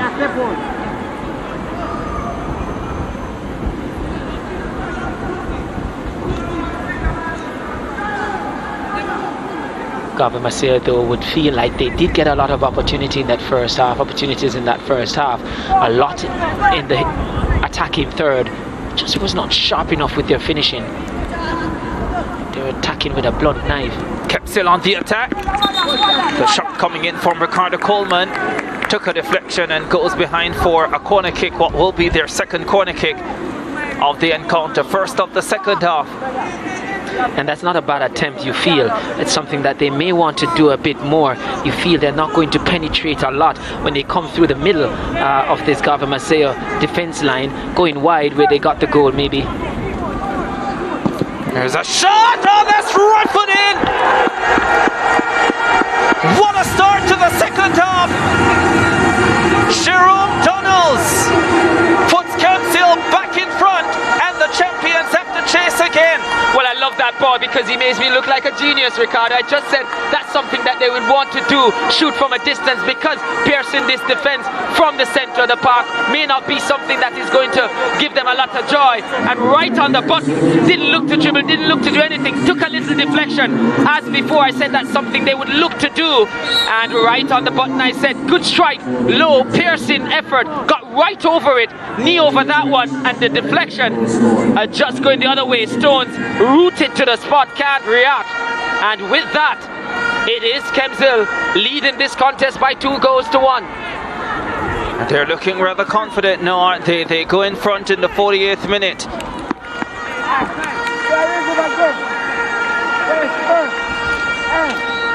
And if the champions didn't realize it before, they now know they are in a genuine contest. Yeah, perfectly what they would have wanted. Kemps Hill coming out in the second half. I did say I had a little chat with Maran before the game, and he did hint it that he did not put them to bed early enough. This Kemps Hill team, they would be very difficult to deal with. It's proven so far. So he's got that prediction right. Just didn't set his tactics to deal with it. Not spot on. At least so far. Mondo to the edge of the box, cut cross. Blackstock again unable to get over it. The ball hitting his head rather than him hitting the ball, and it goes over the top. Good work from Mondo though to get the cross in. He spoke about the familiarity aspect with these two teams, only minutes away from each other. The number 11 for Garvey Maceo, Orlando Lawrence, and the number 11 for Kemps Hill, Conroy Burke, are actually best friends. And then you have Conroy Burke, who is also the cousin of the 15-year-old Tyreek McKendy. So friends and relatives on different teams here. Yes, and that's why I said earlier when we spoke about a big stage for them being on TV and being broadcast around the world. We said maybe this is the best game for them. A ball given away in a dangerous area. Chance to level. They do level. Terrible defending coming from Kemps Hill. And Orlando Lawrence made no mistake. It's 2-2. Yes, in the 51st minute here, that goal being conceded. And again, I think Kemps Hill just got a little carried away, opened up a little bit too much. As I said before, they need to be compact, just looking to be too clever to pass out from the back, giving the ball away. And that's something that we said, just clear your lines. We did mention that from the first half. You're not going to get much joy trying to do that against this Garvey Maceo team, which is much more accomplished than they are. And I don't know what would have spurred them into trying to pass out from the back. Well, that didn't last long. Even shorter than the first. Significantly shorter.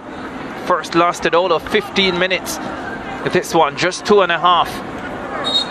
And I wouldn't want to think that that would be the message coming from Dwight Smith to tell them in the second half to go playing out from the back, because from the first half you saw they weren't accomplished enough, and they were quite effective just clearing their lines and not try to get the bulk of possession. And sometimes coaches get carried away with possession. Yeah, they have to understand there's still a long way to go. Even longer now. We're level. It's 2-2. Clark. Kemps Hill away with possession now. Christoph Johnson ran into traffic. Still battling for it though. Burton. That was a good break there, Ricardo, but just got into each other's way. The two attackers. It's a good opportunity that went a begging. First yellow card of the match. And it goes to Jerome Donnells, the goal scorer. Well, scored the second goal.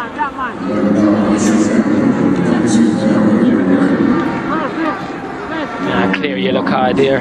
Very easy call for the referee. But I go back to the possession thing. I mean, there's some teams that have the possession, do little with it. And there are teams that don't have much possession, but are quite effective. Free kick coming up for Kemps Hill. Maybe because he had cover there, that could have been a yellow card as well. Promising attack there being cut short. Burton taken out by Myrie. Myrie, the scorer of the first goal for Garvey Maceo. I think Kemps Hill, if they're going to get something from this game, just need to go back to pretty much what they did in the first half and doing it more effectively in terms of doing the bulk of the work, playing direct and looking to win those second balls and then make their attacks. The one thing Garvey Maceo did do last season was score a lot of goals, especially in the latter stages of the competition. There's the man who netted the opening goal, Conroy Burke. Steps up, hits it over the top. I just feel that maybe a little bit more creativity can go into it, the set pieces, because, as I said, could be a very good route for this Kemps Hill team, because they won't have bulk of possession. But I still feel that based on what they've seen here from Garvey Maceo, they will believe that they still can get something from this game. So far, at this current stage, they're getting a point. They will feel that they can get all 3 points. Just have to be better and more pragmatic. Would be really disappointed how they have conceded the 2 goals after going ahead. Yeah, it's pretty much gifting Garvey Maceo these goals, because the goalkeeper, poor effort, and then now just trying to pass out from the back, looking to pass to the right back while under pressure. And Garvey Maceo was well set up for the press and just set them into a trap. And they felt they had the room to pass to the right back, but Garvey Maceo apparently was just setting that trap and pounced once the ball went to him.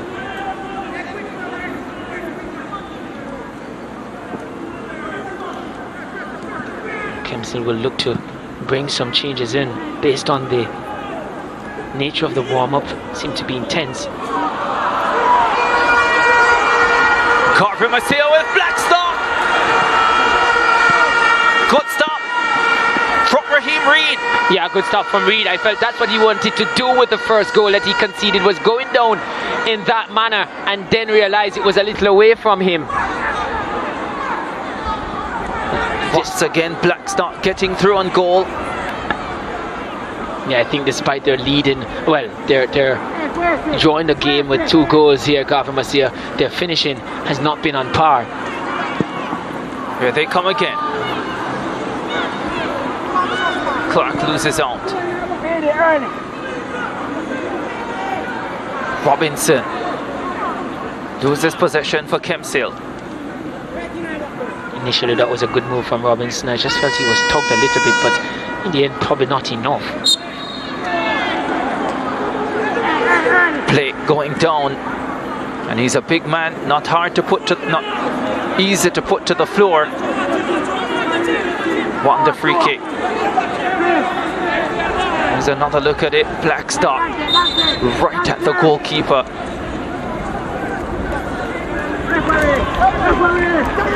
Yeah, again, not good finishing. Again, just shooting at goal. Blackstock needs to finish much better to get his stocks rising. Tariq McKendy gets it to Mondel. Cross headed away. Blake slips it forward for Lawrence. Back to Blake. Blake inside the box. Blake fires it into the stands. Welcomes the spectators back to schoolboy football. Well, he had Mundell on the far side. He had Blackstock through the middle, and he went for goal from a very acute angle. No wonder he's playing from deep.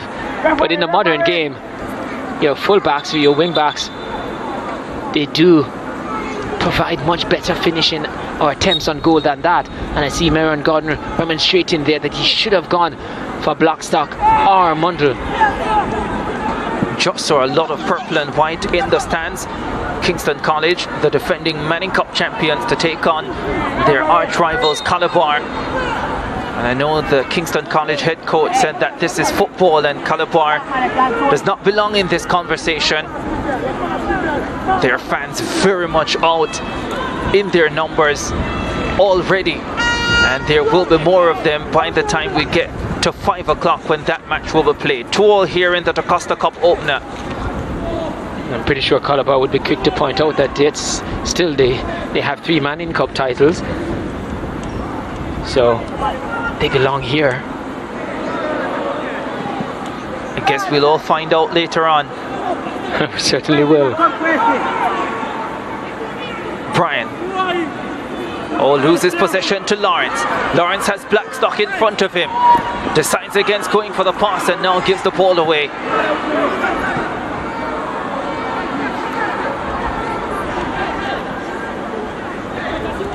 Have to do a lot better, you feel, Kemps Hill, in the final third, or in the middle of the park, you'd feel, get into the final third. You need to be more precise with the passing. Mondel needs help.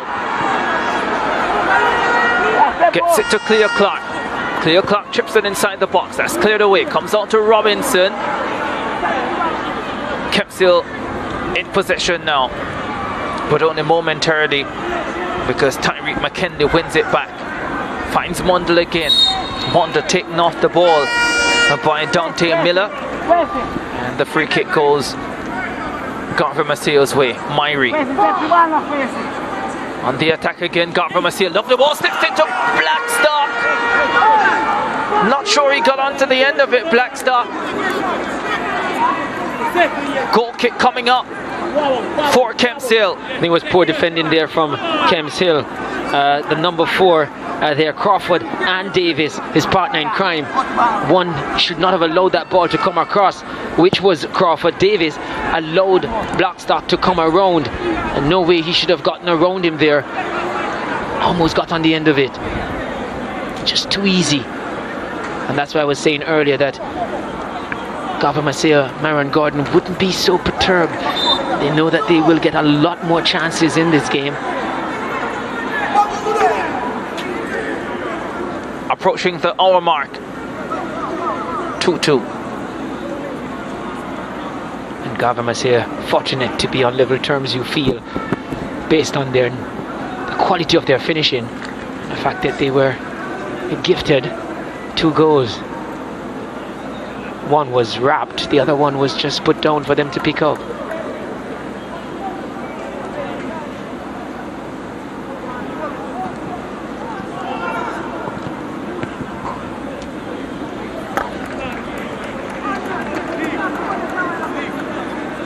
But I want to feel that Kemps Hill will have to, if they were to go ahead, have to show much better tactical astuteness in terms of defending.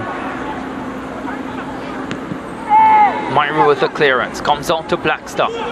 Picked up by Cleo Clark. Cleo Clark heads forward for the champions. Slips it forward to Lawrence. Lawrence gets to Blackstock. The keeper comes. Blackstock gets it in, but the whistle had gone. The flag up for offside. Yeah, I think it was just a boot, a toe poke that really came from that unrushing player, but he needed to continue his run. Had he gone onto it, then he would have been onside. I'll just have a look at the replay when we get it.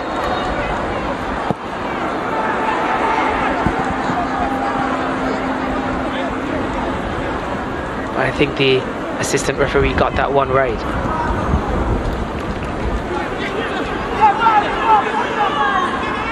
Two.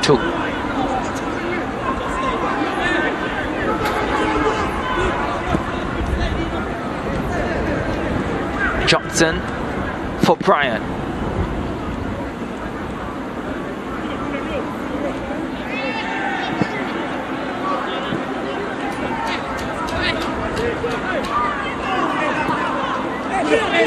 Clark. Once again, the flag is up for offside.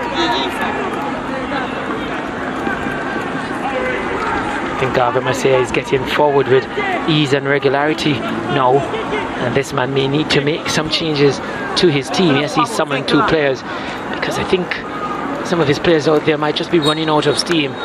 Garvey Maceo, as I said, looked to have been a better conditioned team, and as such you'd expect that they will look better as this contest we're on.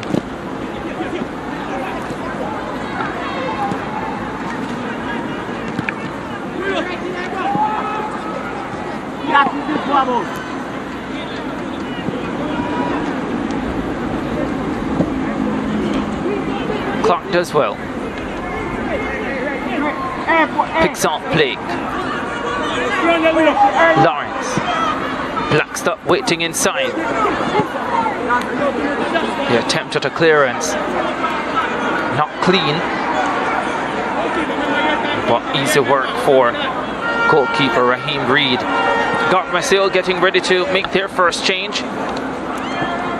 Jelani Williams will be making his entry into the game. The Garvey Maceo number 4 will tell you about who he'll be replacing in short order.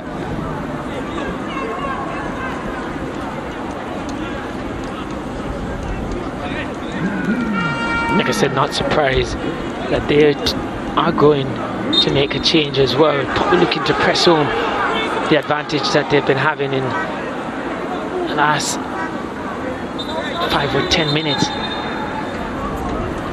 Monopolizing possession and getting a lot of forward movements, a lot of vertical passes, a lot of holes now, or gaps showing up in this Kemps Hill defense.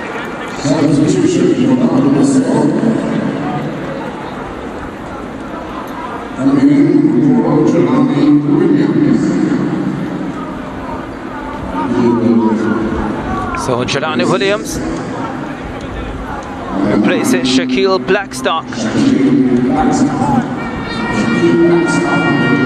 He's had his chances, but you feel he hasn't really taken advantage of them. And it's not every opportunity in this game that you will score, but what you're looking at is if the player has essentially produced an effort that gives the greatest test to the goalkeeper, and he hasn't done that on a few occasions in this contest. Yeah, he'd be quiet. Can't complain about his time on the park, 60-odd minutes, and certainly had an opportunity to score a hat-trick in this game. Well, the opening goal coming in the 24th minute. Richard Robinson with the cross. Conroy Burke arriving and slotting home for 1-0. Yeah, good work from Robinson. Looked up, actually was purposeful in that pass. The equalizer coming from distance, Nevon Myrie. The transfer from Veer Technical to Garvey Maceo. And the goalkeeper making a mess of it, Raheem Reed. This was another shot from distance, took a deflection. And in the 48th minute, Kemps Hill were back in front. And then just trying to pass the ball out. Cleo Clark there, leaving it for Orlando Lawrence, and he put that one away beautifully. 2-2 then. Yeah, certainly that last goal, Ricardo, is almost as if Kemps Hill hit the self-destruct button, because all throughout the first half and up to that point, they did not attempt to pass out from the back.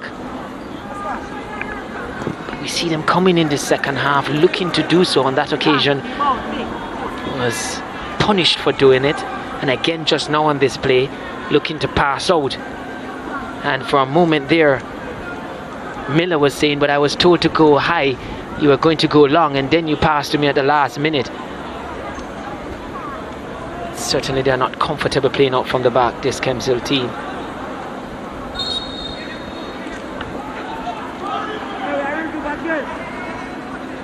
It's not a bad ploy to have, and I myself as a coach don't mind, but you have to know why you're doing it. The purpose, the team that you're up against is the right team to employ it or deploy that strategy against. Certainly for Kemps Hill, this Garvey Maceo team is not the team that they should be playing from the back with.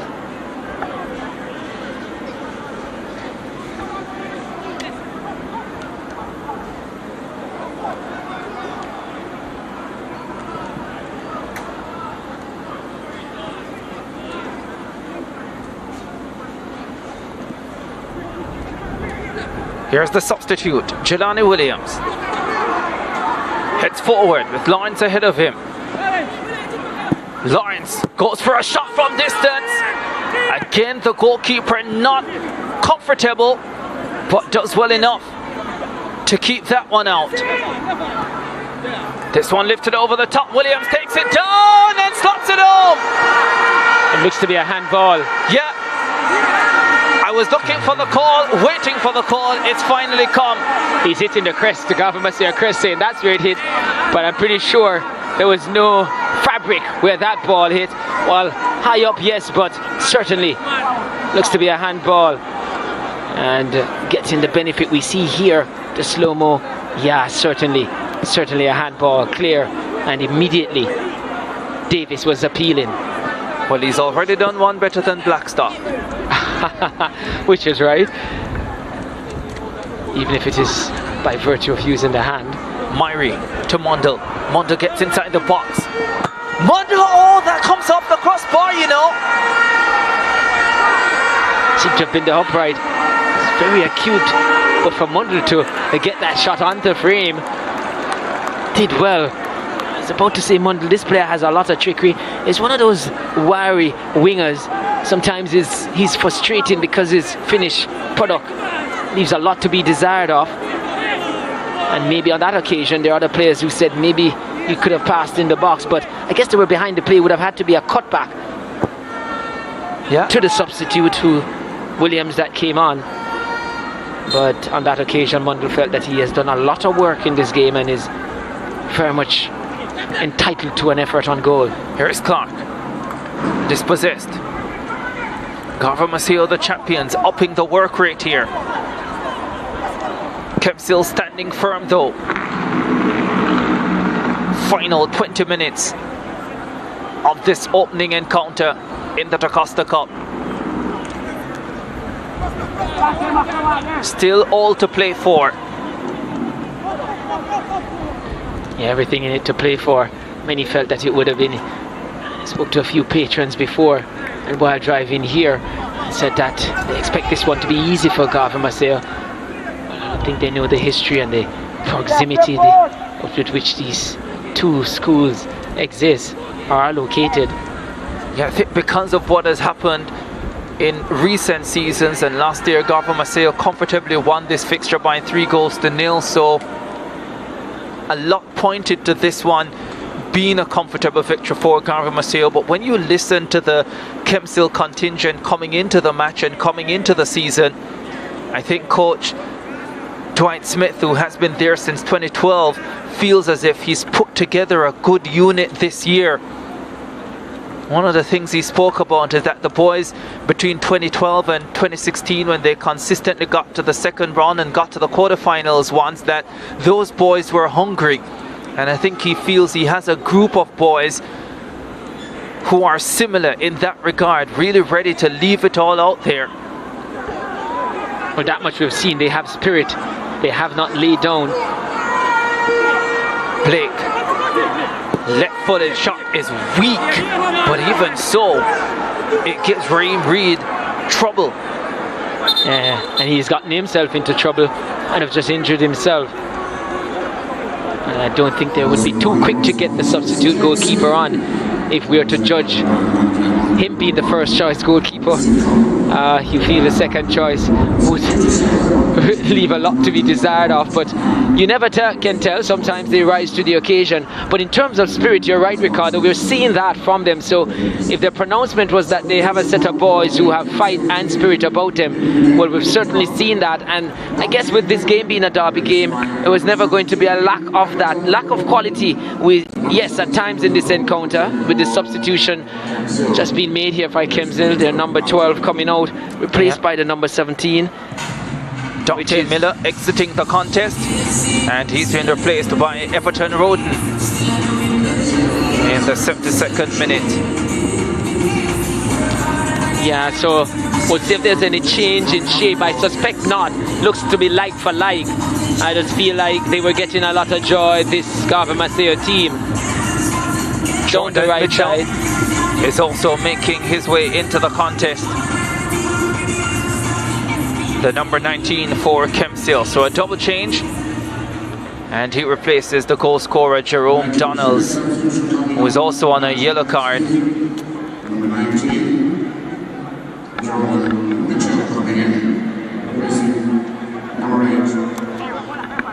The fans would have seen a good game, because fans will always tell you when they come to the game that they want to see goals. And they have seen 4 goals here today, so that will make up for where we see a lack in quality at times. Fans always want to go to the games to see goals. Yeah, Kingston College meters away from Sabina Park, and you would expect a lot of their fans to be in later on for the Manning Cup opener against Calabar. If there's one school that Kingston College does not want to lose to, it is the Red Hills Road based Green and Black Lions. Williams goes forward for Garvey Maceo. Challenge coming in from Christoph Johnson. Yeah, and a corner kick coming up for the champions. I think Johnson had a good challenge. I think that should have been a goal kick. I think his challenge put the ball back on the Garvey Maceo attacker. Didn't get the rubber to green there from their referee. Would have had salt to the wound if the Garvey Maceo team were to score from this one.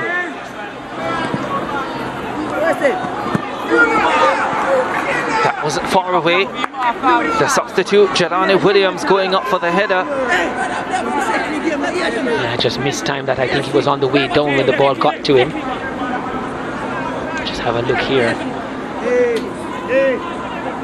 Yeah, just didn't time it well. He's a tall man, but I don't think he got the height required to meet that one.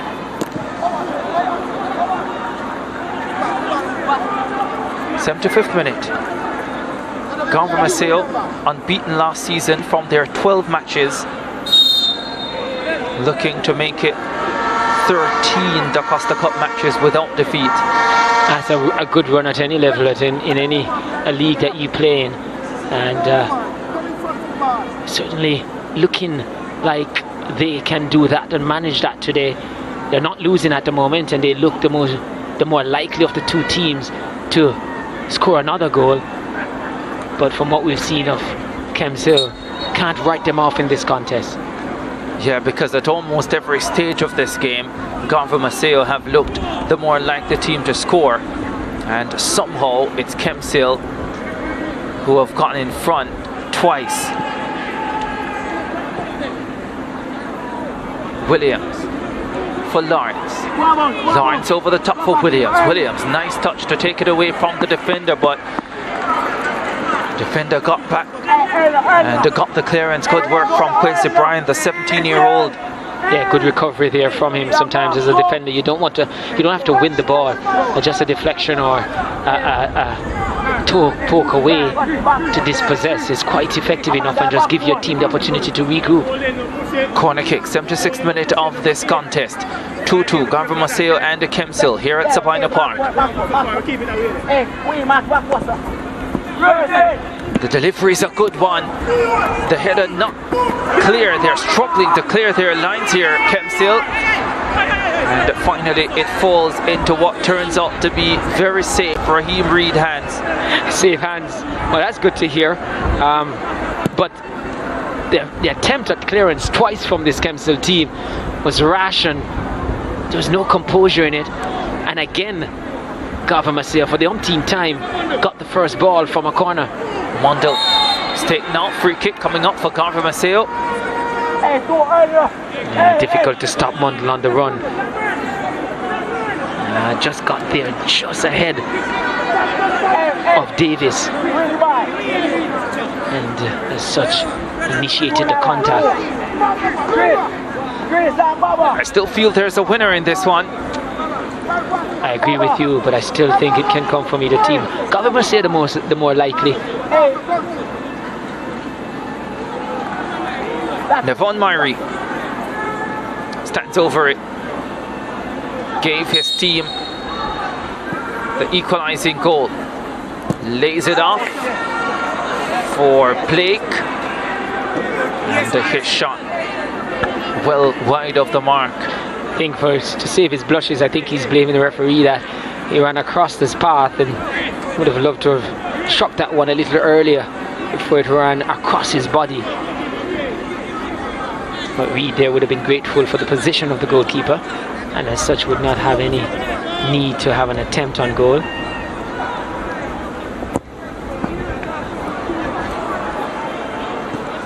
Headed forward by McKinley. Picked up by Johnson for Kemps Hill. Mundell with a throw. Finds Williams. Williams with his back turned to the mark. Looking to find Mundell again. And dispossessed. And now Kemps Hill trying to come away with it. But it's back with the champions. Only momentarily, because this could be trouble on the break. But it's well handed at the back by Sherwayne Thomas. Can't prevent the ball from going into touch though for a Kemps Hill throw. Yeah, Thomas there was thinking that goalkeeper Stone would have come, but then there was not enough pace on the ball and was not running quick enough to Stone, and at the last minute decided he had to deal with it. Brian with the throw. Ricardo Coleman. Too much weight on the cross.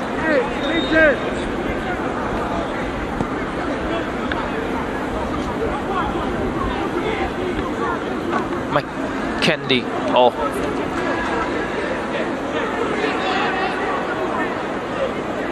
Unable to gain control of the football.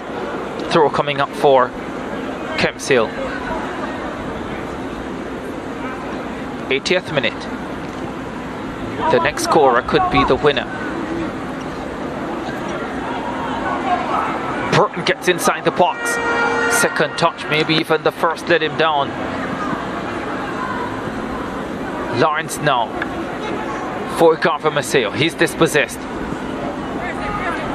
Lifted inside the area. Headed away by Sherwayne Thomas. Garvey Maceo now looking to attack with Mundell. Mundell will get inside the box. The goalkeeper retreats. Mundell goes for goal. Well, guess you can call him a good shot stopper, because Raheem Reid finds a way. He found a way just now, probably more effective with the feet than the hand. And on that occasion, initially thought about coming, but took the right decision to just retreat towards goal. In the end, good save, good use of the feet. And that has kept Kemps Hill in this contest. Scratch of the head from Maron Gordon there. For a moment there, he felt that his team got the go-ahead goal and all 3 points heading his way. But still, a difficult preposition lay in front of him. I think Maran forgot there's nothing to scratch. I was about to say that, but maybe you're a better place than me to deal with that backlash from it. Broad back. Yes, yes, much more than mine.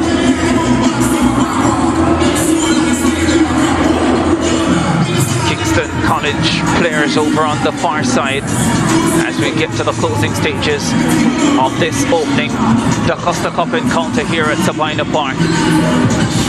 Fans have been treated to 4 goals. They are patiently waiting for their turn. One Kingston College fan on his digital phone telling his friend about the DaCosta Cup opener and encouraging him to find his way here in time for the Manning Cup opener. It's a good message to send, because certainly 4 goals, can't complain in terms of goal mouth activities.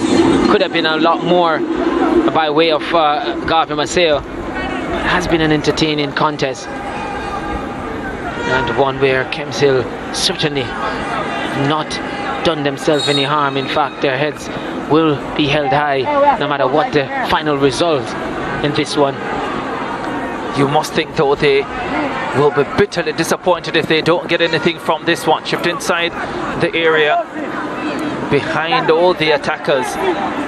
Now picked up by Sherwin Thomas.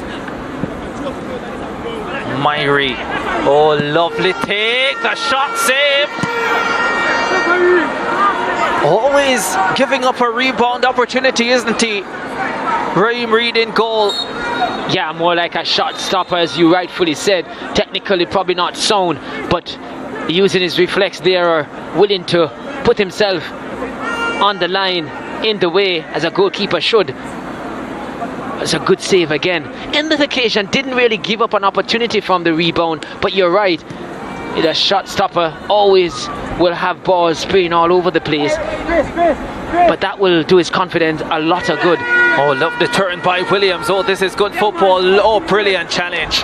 Fantastic challenge. Talk about timely.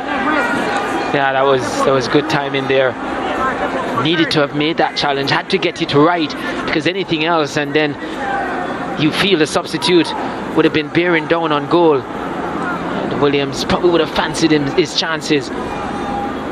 Dwight Smith there, if he gets a point from this one, as you said, will be pleased, but a little disappointing that he took the lead twice but could not hold on to it, and the manner in which he gave them up as well. Yeah, I think that will be the most disappointing thing, the manner in which he gave up the lead on both occasions. And then again, maybe even more so the second occasion.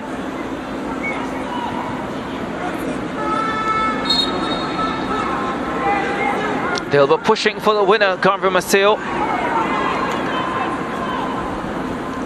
as they look to keep their unbeaten record intact. 12 games last season, going for a 13th game unbeaten.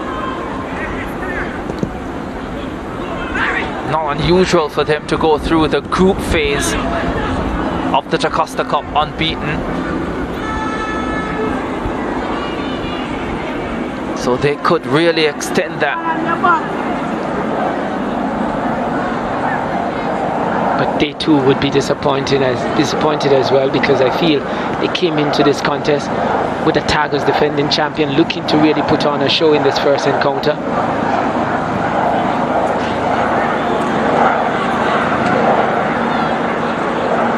Burke on that occasion there was not well positioned for that shot, and you felt would have given up the opportunity to a teammate, but chose to go all alone.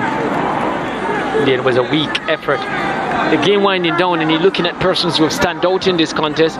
4 different goal scorers in this one. 2 number 8s from either team, and also the 2 number 11s got on the score sheet. I think Myrie has had a good game as well as Lawrence, both goal scorer, but Myrie in the middle of the park looking to spray passes left and right, has some good 40-odd passes, picking out Lawrence at times, also looking to find the wiry Mundle and on most occasions doing it expertly. So he is prime candidate, you feel, for the tag of man of the match. Well, good luck selecting the man of the match for this one. Substitution coming up for Garvey Maceo. Christopher Mundell departs the scene in the 86th minute, and he has been replaced by George Dixon.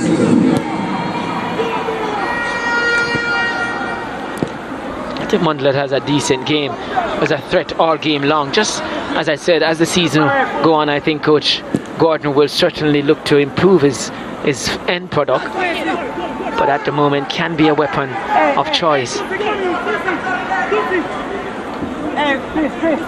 Blake with the throw, finds the substitute Dixon. Back to Blake.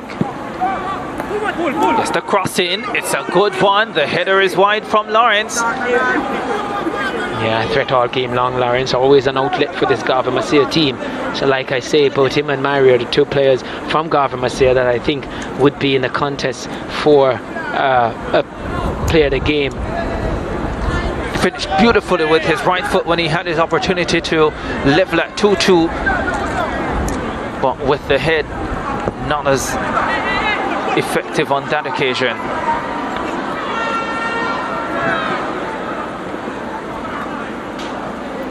But just maybe somebody, maybe the team can cover themselves in glory and put their stock up.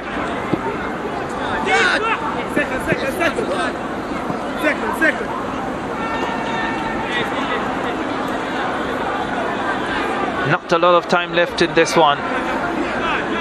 2 minutes and change in normal time, plus whatever is to be added. Pensive there, just what could have been. And despite their dominance, if it ends this way, would still consider, I feel, the result to be a favourable one, given the manner in which they scored and conceded goals today.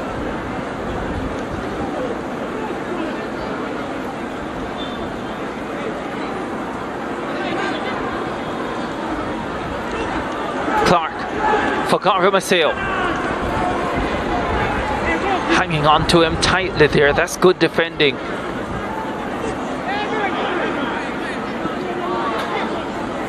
Here he is again. Plays it right side. And hammered behind by Robert Crawford. I think it was Dixon there who was trying to make some advances for Garvey Maceo.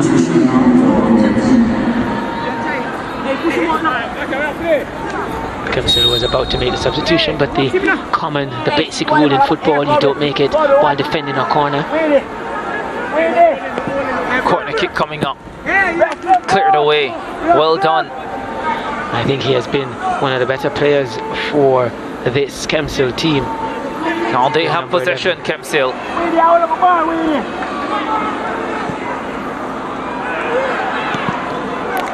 Speaking of Burke, here he is under this one. Put in defence early in the game, was always there in attack. We see him going deeper now. Burke looks to be one of the players who understands the game a lot. Lawrence slips it inside, cleared away. Kemps Hill defending for their life late on here. 2-2, and I think at this stage they will take the draw against the defending champions in their opening match, having drawn 1 game and lost 4 last season. This will tell them a lot about how far they have come in less than a year as they get ready to make another substitution. Kemps Hill, Lamarck Hope making his way in, replacing Ricardo Coleman. And yes, they do have a lot of hope, Kemps Hill. Just on the back of this result, if it stays this way, good confidence for them. It's up against the defending champion, a school that has a good system, like I said, in terms of their under 14, under 16. So the conveyor line is continuous, as we see the fourth official indicate that it will be 4 minutes added on to the second half. Garvey Maceo heading forward now, looking for a winner late. And that one is over the top.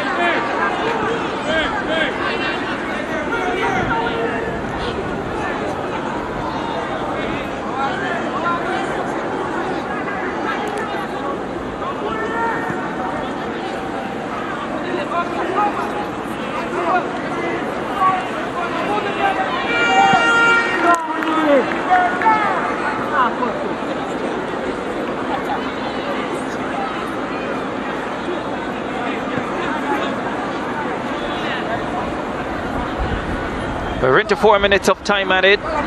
Just about 3.5 of that to go. Or 2.5 of that to go. Always did struggle that man. Hey, that man. I leave it at that. You've said enough. I think I have to.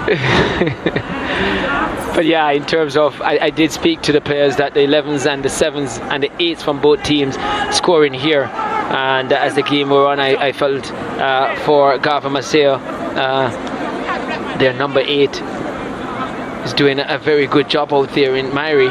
But also Burke from Kemps Hill was very, very good in that first half, always carrying the attack, and even in the second half now dropping deep, taking on the responsibility to almost shield that back four. And he's limping but still willing to go.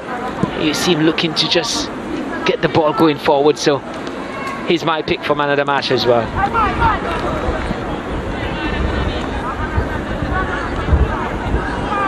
Not a lot of time to go in this one. Sherwin Thomas for Garvey Maceo.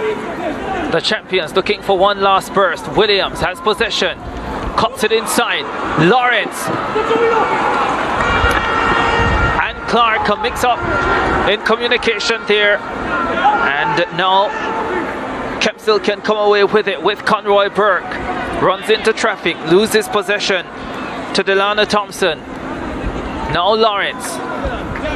Lawrence for Williams, the substitute. Oh, lovely ball played forward. Chance! Oh, the keeper comes up with a brilliant save. Well, that's how you redeem yourself in the opening encounter of the season. Well, yeah, if he has given up a goal in this contest, he can say, well, I've saved a few. Again, straight at him, and you expect him to make that save. Again, a spill ball from it. But you have to give him credit. Maybe you could say his positioning was quite good, and not to say really hit straight at him. And again, made himself a nuisance as Garvey Maceo's talisman, Clark, looked to get on the end of it. But a good stop there from Reed, and he is, with that stop, so far keeps Kemps Hill with 1 point to go home with. Under 30 seconds to go in this opening DaCosta Cup encounter. Can Kemps Hill steal it late here? Not from that, and not from that either. Yeah, I think Burke was hurried a bit there in trying to execute that shot. There's the final whistle. The champions have been held in the DaCosta Cup opener. Kemps Hill come to the party, and they do so in a big, big way. 2-2 the final score. Kemps Hill went ahead on both occasions but couldn't hold on to the advantage. And they take a point back to Clarendon with the 2-2 draw in the DaCosta Cup opener. Yeah, I think they're deserving of this point because I think they've given as much as they got. Garvey Maceo wasn't so good in front of goal with the finishing, but there in our picture there, Raheem Reed redeemed himself, gave up a soft goal, and the good thing is that he has character, Ricardo, because he didn't drop his head. We could see a lot of players in that position couldn't rise to the occasion, but yes, still he did that. And confirmation of the scoreline here, 2-2, 4 different goal scorer, Myrie and Lawrence for Garvey Maceo, Burke and Donalds for Kemps Hill, and I think worthy point earned by Kemps Hill. Well, let's have a look at the full highlights then from this encounter. Coming into it, the champions Garvey Maceo, favourites without a doubt, and they were on the front foot early. This shot coming in wide of the mark. They would continue to press, and this one would fall to Shaquille Blackstock, who did almost just about everything right except get the ball into the back of the net. Lovely take, fabulous right-footed effort, came crashing off the crossbar. Yeah, beautiful strike there, did a lot of things right, just didn't get it under the bar. Corner kick, the header from Sherwin Thomas. Their central defender couldn't find the target there either. Yeah, rose beautifully to get that one onto Cleo Clark had this shot directly at the goalkeeper, and then Orlando Lawrence unable to hit the target on the follow-up. Cleo Clark here again, bursting forward, finding it on the left foot, hitting the left upright. He felt should have passed to Montle on that occasion, and at the other end, this happened. Yeah, opportunity for Kemps Hill, and Tristate took advantage. They had a similar one earlier in the game where Richard Robinson went for the shot. This time he made the pass, and what a pass it was. Yeah, beautiful goal here. He looked up, so it was specific what he wanted to do. Pretty much passing into the path, 2 yards out from goal, and couldn't miss from that distance, Burke. That was in the 24th minute. Here is Cleo Clark again cutting in on the left foot. The shot right at goalkeeper Raheem Reid. Number of occasions Clark should have passed, looked to go for goal, but he'll get better as the season we're on. Well, Myrit decided that his front men weren't doing the job. He decided to go from distance, and well, Raheem Reid says, well, let me reward you. That's exactly what he did, and it was 1-1. Yeah, I think he went for the long barrier, was going down with his knee at the last minute, just decided and realized it was going away from him, yeah, and then didn't have the crumble in time. That just crept under him. If you ever got an A for effort, that was it. 1-1 at that stage. Second half now. Shot from Donalds, taking a deflection. 2-1 to Kemps Hill. They were back in front. Yeah, deflection there coming off Thomas, trying to deflect it off goal, but straight he bamboozled the goalkeeper in the end. Yeah, then trying to pass out from the back, and the ball falling for Orlando Lawrence, who made no mistake with this ferocious right-footed effort. The goalkeeper unmoved. It was 2-2. Yeah, definitely not comfortable with the ball at the feet, Davis, and once it came to him looking to pass back inside. Yeah, from that point on, Garvey Maceo pressed for the winner. Shaquille Blackstock with that right-footed effort again, right at the goalkeeper. Mundo cutting inside the box and going for goal, trying to beat the goalkeeper at his near post, coming off the left upright. And in the final analysis, there was a terrific save in the closing minute and a half of that game from Raheem Reid of Kemps Hill, keeping it to 2-2. 26 shots for Garvey Maceo, 12 of them on target, 8 shots for Kemps Hill, 2 of them on target.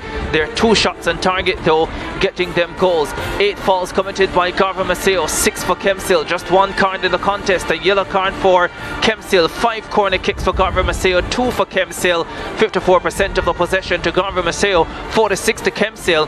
And as I said, initially in the early stages of the match it was all Garvey Maceo, but Kemps Hill in terms of possession came into their own as the match went on. The important statistic though is at the top in green, Garvey Maceo 2, Kemps Hill 2 at the end of this opening fixture in the 2022 ISSA DaCosta Cup season.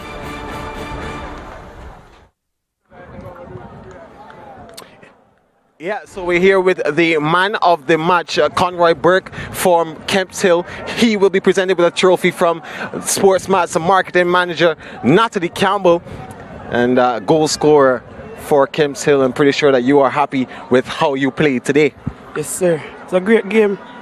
Just followed the coach's instruction and everything came out as we planned. Yeah, when you scored the goal for your team to go up 1, what was it going through your head at that time?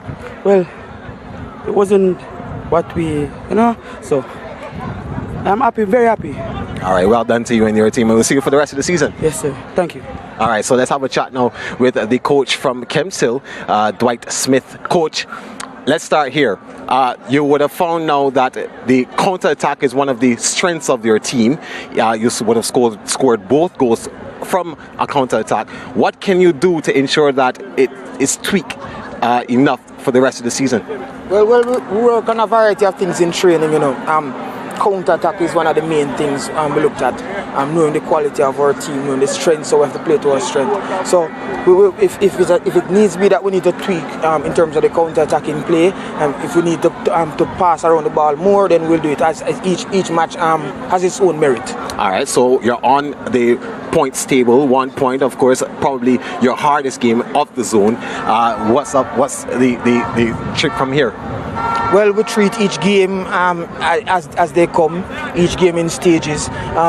We're happy for the result. We try to get it in the players' head that we're not leaving here without a result, and going 1 goal up early in the game. We knew that definitely. When I went into the second half, I said to halftime, I said to them, listen, they are defending champions, but they are humans. We scored on them first, so that is a confidence builder for them, and they just took it home. All right, coach, thank you. Okay. Yeah, so let's have a chat now with the coach of Mark of the Garvey Maceo team, Maron Garden coach. Not looking like the team that you would have looked like last season, but it's just the first game of the season. Is it a case of just a little bit of rust? I think I disagree with you. The difference with last season that we have a 20-goal man, Gregory Cousins, who would have scored most of those chances. You know, I think we're fluent in offense. We're a little bit shaky in defense earlier. I think the guys really showed some resilience, you know, and come back 2 times. But you know, I think, you know, we need to put chances away, easy chances away, and we'll have easily won this game.